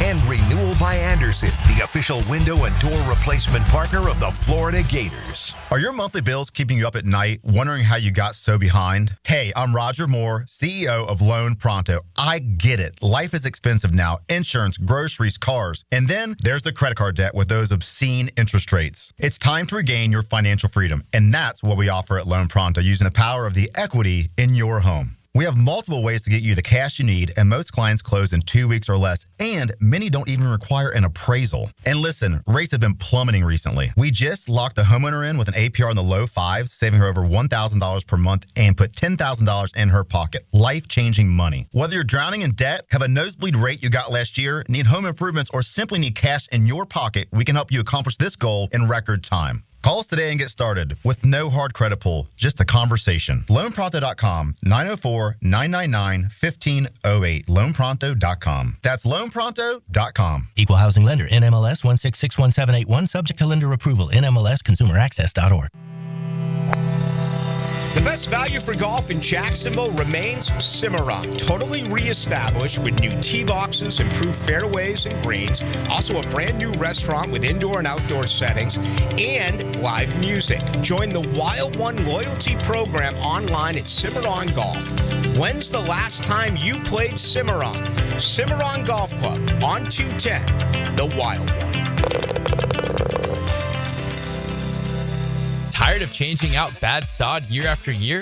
Get it done right with Roundtree Sod. Big or small, they have it, and always supplied farm fresh. For a lush, legendary green lawn, call 7414-SOD for a free estimate. 7414-SOD. Collisions happen on every play in football. Collisions also happen every day on the road. If you need auto body repair, from a $30 job to a $30,000 job, trust San Jose Collision in Mandarin. Jacksonville, Hickens calling it. Checkmate Coatings, my MVP. Tough, slick floors that dominate any space. Checkmate Coatings, your floor's missing piece. 1010XL is presented by Farah and Farah, exclusive injury law firm of the Jacksonville Jaguars. Protecting you and your family. Call 396-5555. Jacksonville. Jaguars Today on 1010XL. All right, let's get into today's Chad Sandy Real Estate question of the day. The tail end of the Jacksonville Jaguars draft, the final four selections. Which one you think makes the biggest Jacksonville impact? Who knows what they do after they leave here? Will they earn second contracts in Jacksonville?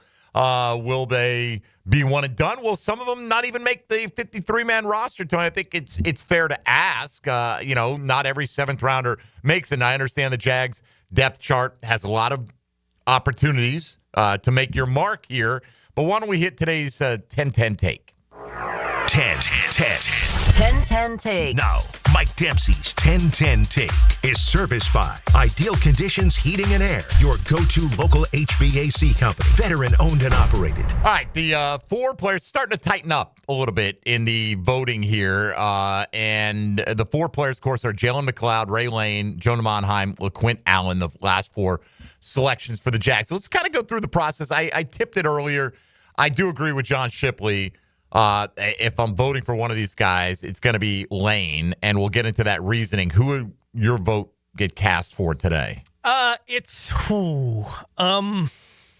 I think the player that will have the best opportunity to have an impact as a starter is Jonah Monheim, right? So it's how much do I expect him to land the starting center position at some point in that rookie contract? Sure. It's essentially the question that I'm asking myself. And I would say right now, I would lean that way over the value of the rock solid, like we talk about floors and ceilings for guys. We talked about it a lot with Mason Graham. I think the rock solid value that Lane can add as a special teams player gives him a high floor, right? When talking about these kind of discussions, I don't know how open the opportunity to start is going to be for him at any point in the next 2-3 years. I think it's more realistic for Monheim than it is for Lane.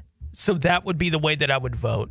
Would be Monheim ultimately. Okay, what about you, Dylan Denmark? Which of these four guys gets your vote? I'd lean Lane slightly over McLeod. I voted McLeod first, but the more I think about it, I think Lane, just from the special teams aspect, is going to have probably a longer career here in Jacksonville than McLeod would. What was your lean towards McLeod due to? Just the edge. There's not a lot of depth edge on this team, and I feel like he can make plays starting early and for the next at least 2 or 3 years. Okay, that's fair. That's fair. Yeah. But I look at him, though, and I always question these late undersized edge rushers, right? I mean, when I say undersized, not a prototypical starting defensive end He's a size. tweener. He's like a third down specialist for you. Maybe he could play some linebacker as well and can help you. And as we talked about, Tony, there's opportunity in that linebacking core, right? No doubt. There's a whole mishmash of names that we don't know how they feel about, much like we didn't know, and Chip made a good point, as Liam Cohen alluded to the first-round picks on the defensive line. How many do we need here? But we didn't know for sure how they felt about giving Mason Smith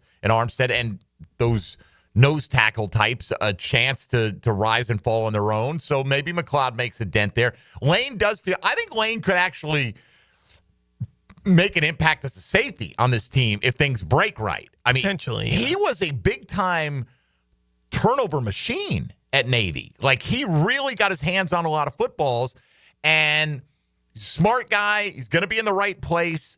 Obviously, that special teams value comes into play here as well. And there's something, too, about McLeod and Lane.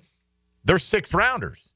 It's easier to move on from a 7th round. The later it gets in the process, the less you have invested in that guy. Now, Monheim, I think, could be complete boom or bust, right? Which I get it. Like you said, maybe the floor is not as high as it is for one or two of these other guys, but the starting ceiling, center for the team, yeah. I don't think I will agree with you here that if one of these guys is going to be a starter for a multi-year period, Monheim's the most likely. Mm-hmm.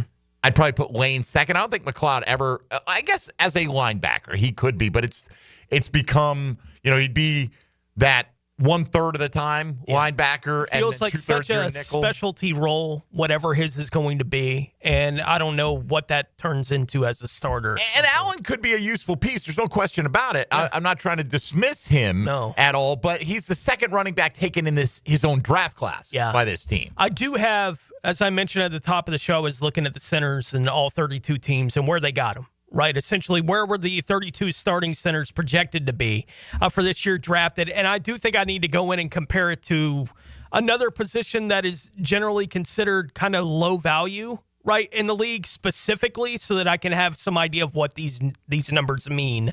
But I did go through all 32 teams. 5 starting centers in the league are first-round picks, projected to be. 10 are in the second round, 4 in the third round, 4 in the fourth round, 2 in the 5th, 3 in the 6th, none in the 7th. 4 undrafted players are starting centers in the league. So kind of that late day 3, I would say, is more that 6th round and beyond, right? So you have 7 of the 32. So basically 6 or so. Okay. Yeah. 7. So it's basically a quarter of the league getting to that kind of point that are that kind of thing. But again, I don't have anything to directly compare it to. So I'll try to look. I guess that would be maybe one of the safety positions, strong safety specifically. Right.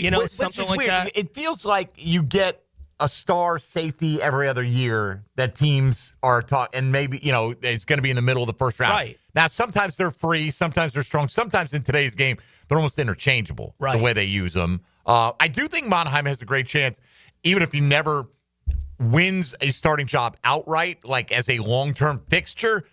That versatility of playing multiple positions fits in with the, I'm going to use that buzzword, the ecosystem that they are building here. There's no question about that. I just think there's something about Lane, a Navy guy that you're willing to take a chance on in the 6th round, right? And coming to a Navy town, and I think he's going to be a fan favorite. Checks a lot of boxes. He really does, right? I mean, it was funny. Liam Cohen, I can remember when they were doing the first kind of draft, the media session that they did before the draft, and Liam Cohen was asked about what he's learned about the process so far. And the first thing he said, it was the first thing out of his mouth was, special teams matters.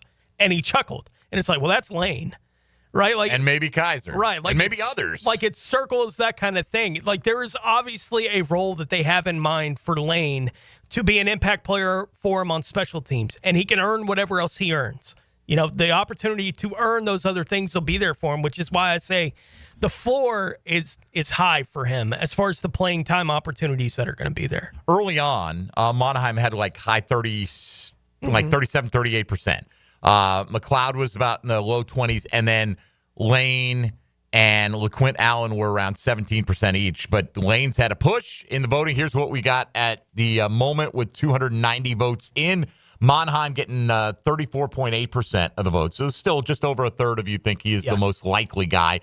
Then it's McLeod and Lane, 24.8 for McLeod, 23.4 for Lane. LeQuint Allen only getting 16.9%. But the fact that 17% of the people think the final pick that you made in the draft is most likely to have that long career.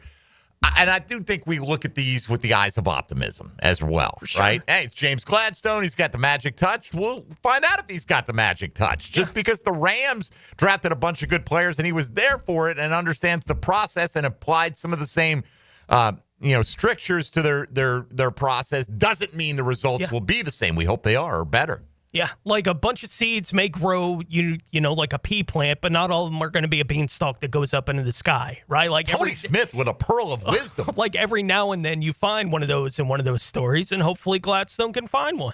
Amen. All right. You can still vote if you haven't there at MD_1010XL. McLeod, Lane, Monheim, and Allen. Which of the final 4 picks to the Jags will have the best career in Jacksonville? Tony Pauline will weigh in on his thoughts on the Jaguars draft when we return to wrap things up in a moment here on 1010XL 92.5 FM.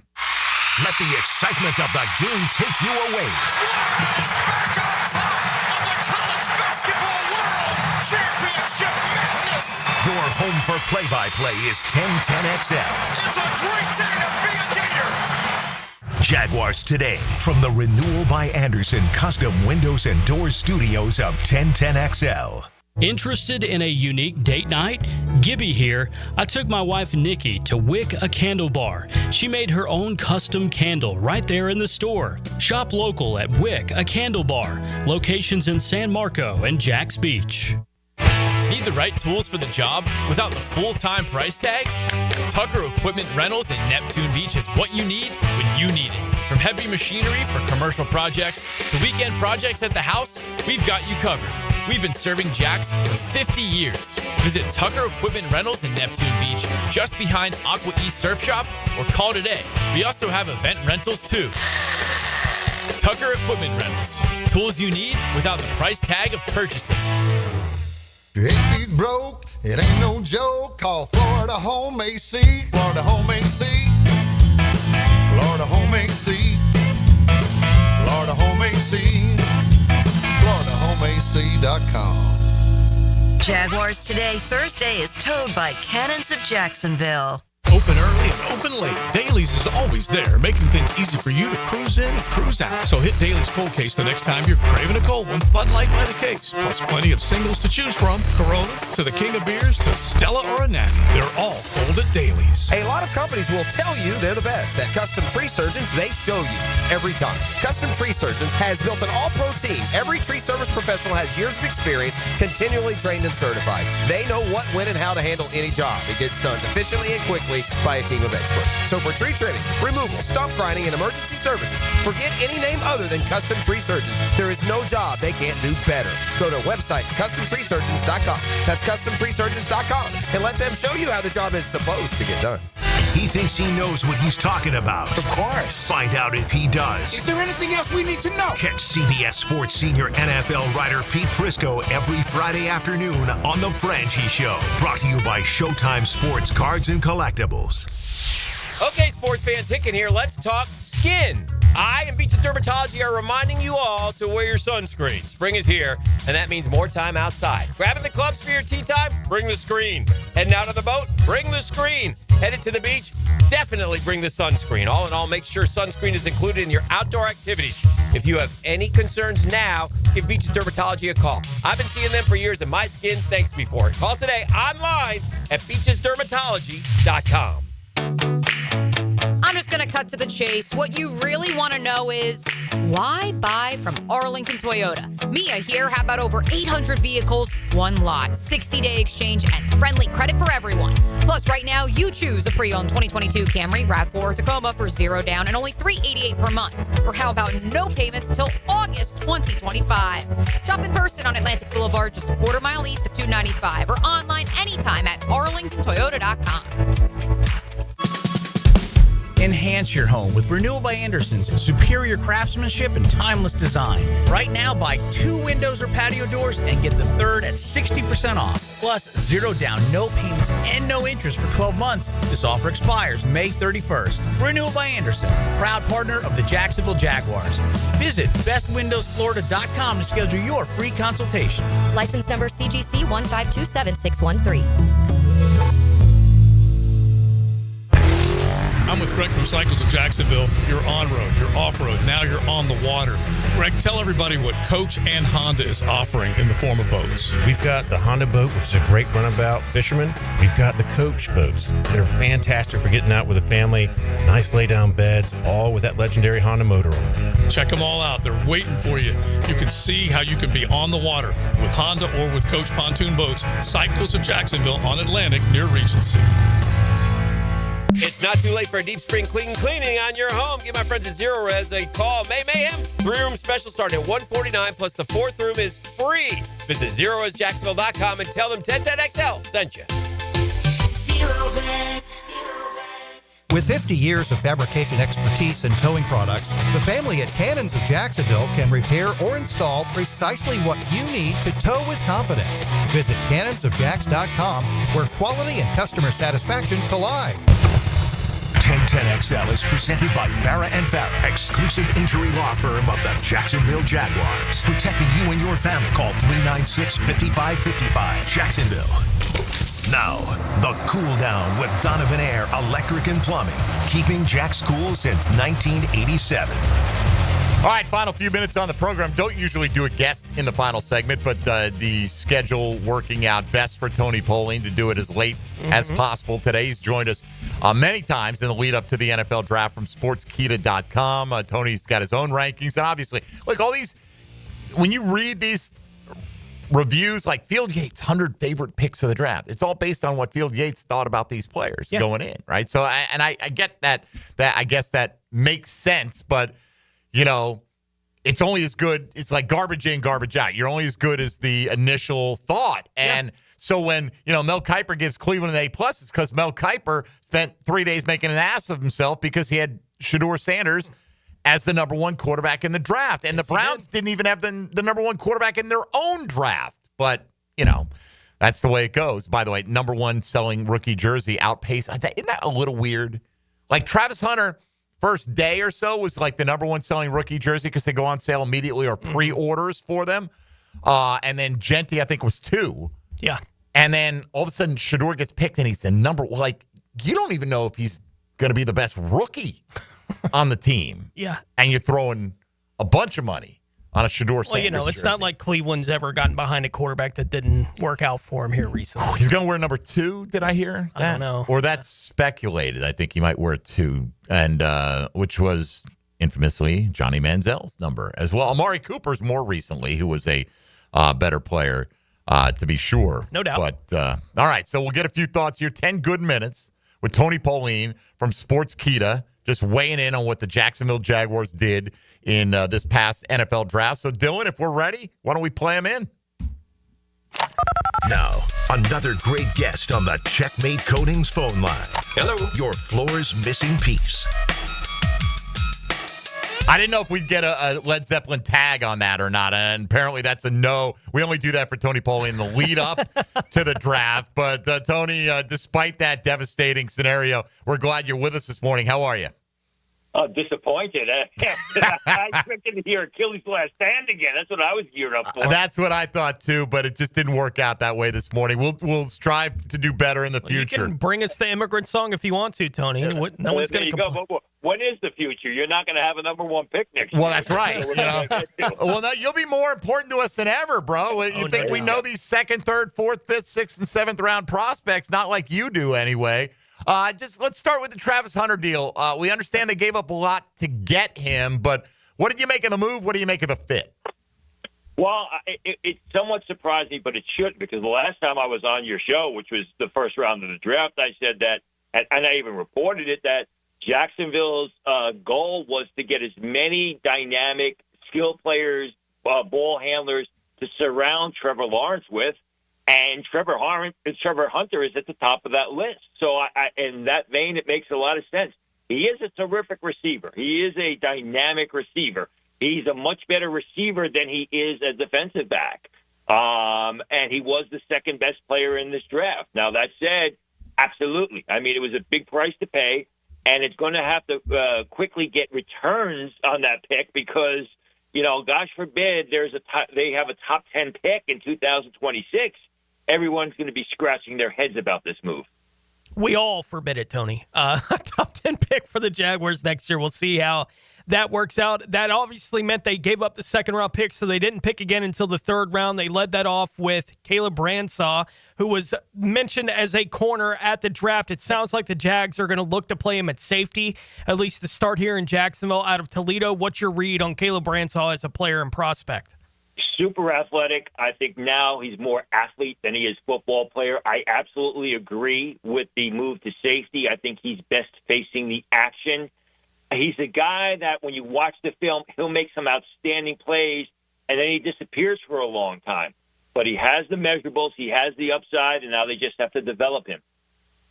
So, Tone, before we get to Wyatt Milam and the rest, the Jags, Mike Silver did a piece. He was embedded in the war room, so to speak, and the Jags were debating if they got to them, taking R.J. Harvey, the Central Florida running back, or Ashton Galati, the edge rusher from Louisville, with pick 70. They went at pick 60 and 66, respectively. So the league, I guess at least one other team liked them in that range. That felt a little early for R.J. Harvey, but the Broncos took him at 60. What would you have thought about either of those selections and the fit here?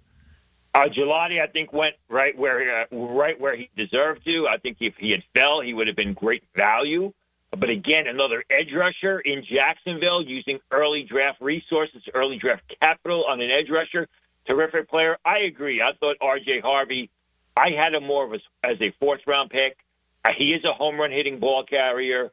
I thought Denver, I thought it was head-scratching in the sense that they passed on Omarion Hampton. Then they took R.J. Harvey. But he does have he does have people who like him in the league. I know the Giants like him.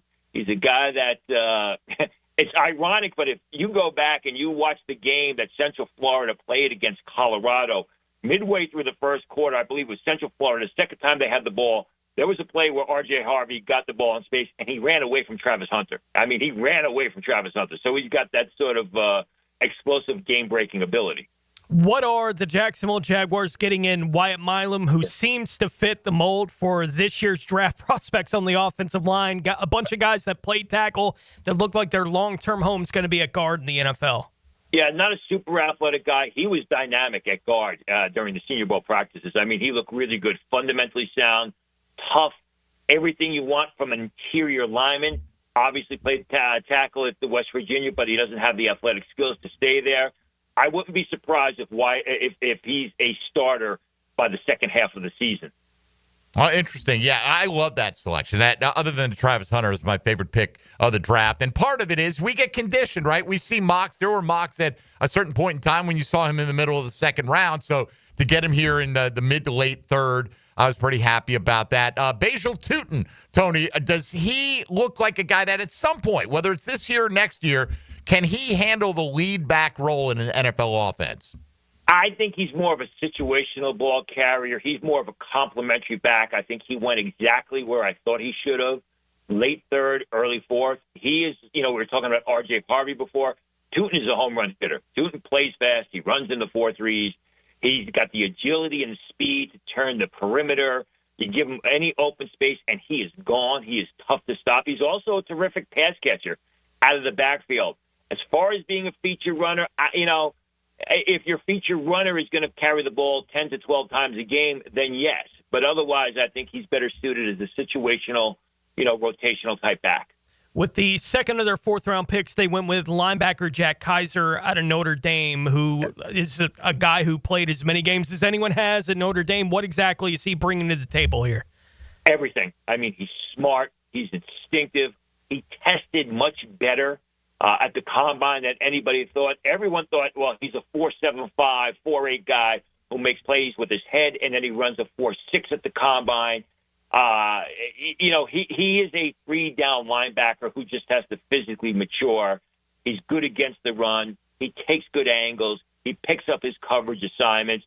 He's just very steady. He doesn't wow anybody, which is why he fell out of day two. Where does he fit ultimately? If he does eventually earn a starting role, and you mentioned him as a three-down type player, can play and cover guys, at 6'2", 231, but does he have to be weak side, or can he play the middle, or what do you think at the pro level?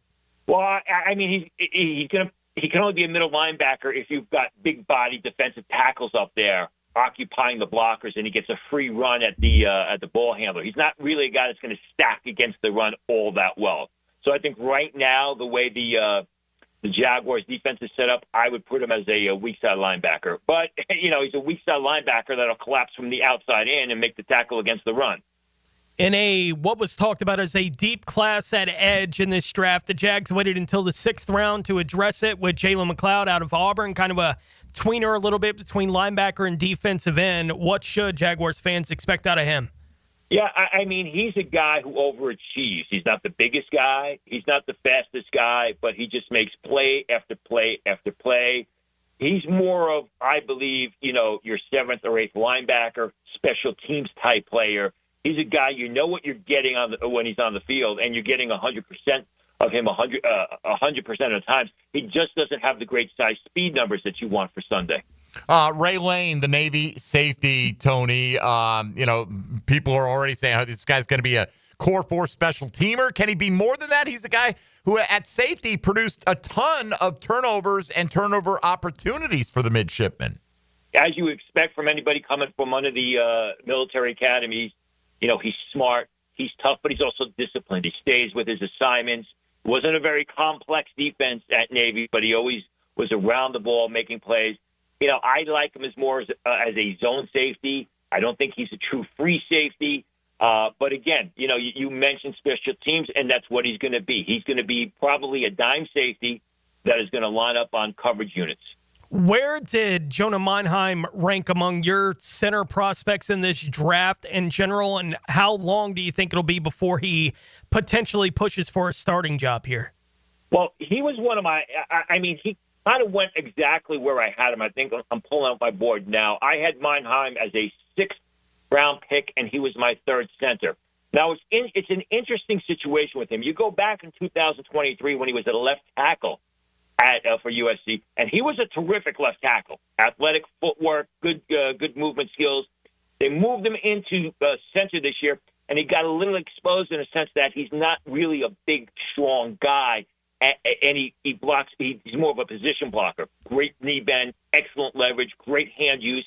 The problem is his arms are 30.5 inches.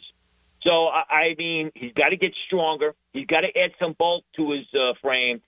Fundamentally, he's an outstanding blocker.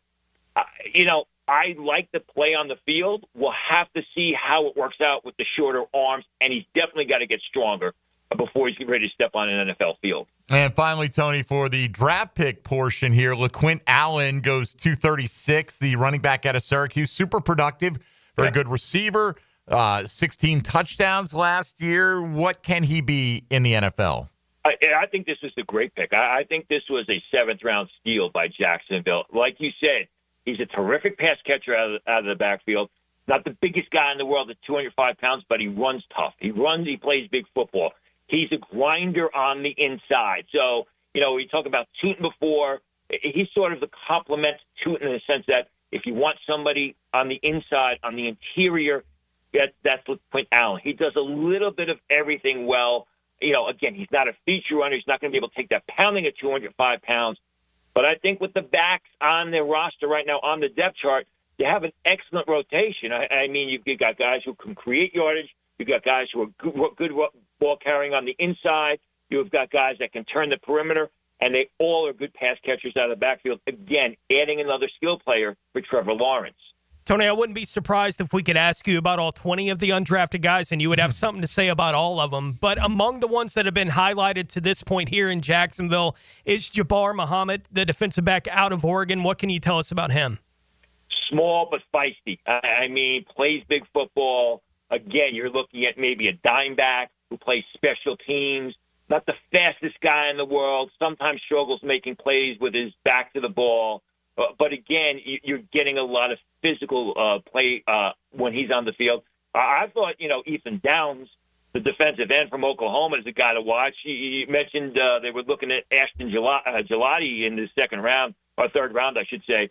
Ethan Downs is a guy who's a poor man's version of that. A little bit smaller, but very explosive, fast up the field and off the edge, very instinctive, will chase down the line and make plays in backside pursuit. I could see him competing for a roster spot. Same thing with Seth Hennigan, the quarterback from Memphis. He's not going to be a starter, but, there'll be an opportunity there for him to be the third quarterback. He's a super smart guy. Great job leading the offense. Great job reading the field. Just doesn't have the great arm, the big-time arm. They also signed Danny Stigo here from Minnesota. I'm looking at the list here. Again, a very workman-like type of defensive end. If he makes it, it'll be as an eighth defensive lineman who plays primarily on special teams. All right, overall, as we wrap up with you, Tone, just with what the Jags had to work with, what they gave up to get Hunter, and keeping in mind they don't have a first next year, but they added a couple of thirds in the process as well. The draft haul they got from horrendous at the low end to greatest draft ever. What adjectives would you describe this draft for the Jaguars? I think it's very good because Travis Hunter is a playmaker, and they wanted to add playmakers. They helped the offensive line with Millam in the third round. They got some good additional help for Trevor Lawrence in the backfield with Tootin and Allen. You may have, at the very least, you have a backup in Monheim. I think in Ransaw, you've got a developmental player in the secondary. Jack Kaiser, I would be surprised if Jack Kaiser doesn't make this roster, as a nickel linebacker, special teamer. So I think they came out, when you look at the roster, when you look at the number of picks they have, I see maybe two or three guys that aren't on the active roster come week one, and that is a win for most teams. All right, Tony Pauline, he gets our highest marks every year as a draft analyst from sportskita.com. Tony, we're really going to need you as we evaluate what we do with the final pick of round 2 next year. We're not going to be picking until 64th overall when we're hoisting that Lombardi trophy. But we always appreciate you, Tony, all the insights you give us in the lead up to the draft. And thanks for coming on to kind of recap things this morning. Well, listen, if you're picking the 64, that the general manager, the coach, are going to Hall of Fame, because that's going to be the trade of the century. Thanks for having me, and I guess we'll speak to you sometime in 2026. We'll do it again as soon as we possibly can. Thank you so much. There he goes, Tony Pauline. You'll find him on social media at his name. All right, let's welcome in Helmets and Heels. Now, the 2-minute drill. Serviced by Cool Cats Heating and Cooling. Locally owned and operated. We're your neighbors. CoolCatsJacks.com. The coolest cats in town. Warren Brooks, I don't know how much of that you heard from Tony Pauline, but he spoke glowingly about two guys in particular, I thought. Jack Kaiser and LaQuint Allen, right? Maybe more glowingly about Kaiser than anyone I've heard to this point. We're talking about the final picks of Jags. Who's the guy late after the Tootin selection that moves the needle the most for you? Well, I heard you guys talking to John Shipley, and so Ray and Lane out of Navy, obviously special teams superhero is what it sounds like, and what the role he played there. So I like that one. I also like Jonah Monheim, the center. I mean, yes, he's out of USC, so Tony would have watched him closely, Baselli that is, but he's also a guy that's played every spot on that offensive line in the past. And so I like that versatility a lot. It's hard for me to be negative on any of the picks that they made, which that's not just because it's Gladstone and not Balky. It's because these guys are really good football players. They're also really good people. And I know not everyone loves the church choir guys. I get that. But 3 of them were team captains, right? Like, we have to start looking at it differently. And so, yeah, we had Malik Zaire on yesterday, Mike. He was, of course, glowing about Jack Kaiser. Taylor Dahl is also glowing about Jack Kaiser. Anyone who watched him at Notre Dame. Well, I will say Gene Smith drafted a hell of a lot of college captains as well. So I will, withhold judgment. Sure. It's a nice added addition. Absolutely. We'll see if they're able to play on the field. What do you have coming up today? Well, we will also recap the draft with our guy, EJ Snyder, out of Bootleg Football, and get into a ton of stuff that's going on in the world of sports. Look, Travis Hunter, it's fascinating to me to see the popularity that he's bringing to the Jaguars already. So we'll get into that. Does RJ have a Knicks jersey he's wearing today? I'm just curious if he's switched allegiances or that his teams are all eliminated. He's wearing all black in mourning. Oh, okay. Excellent. All he right. didn't say that. Those are my words because he's wearing all black. Well, there you go. All right. But yeah, the Lakers died and the Magic died. And the Knicks... still alive. Yeah, there we go. More wins than those two teams combined. That's what I'm saying. No matter what happens, we got that. You never get to talk NBA, so I'm giving you the opportunity. This was it. All right, let's win tonight and not let this thing go 7. All right, have a great show coming up. Thank you so much. Thank you as well. Thanks to John Shipley from Jaguar Report, and we'll put Tony Polian on mothballs for a while now. Tony Smith for Fat Tony, for Dylan Denmark. I'm Mike Dempsey. Tom McManus in studio with us tomorrow, so we get his full-throated opinion on what the Jaguars have done in the entirety of this offseason, but particularly over the last week. Everybody have a great day. Helmets and Heels is next on 1010XL and 92.5 FM.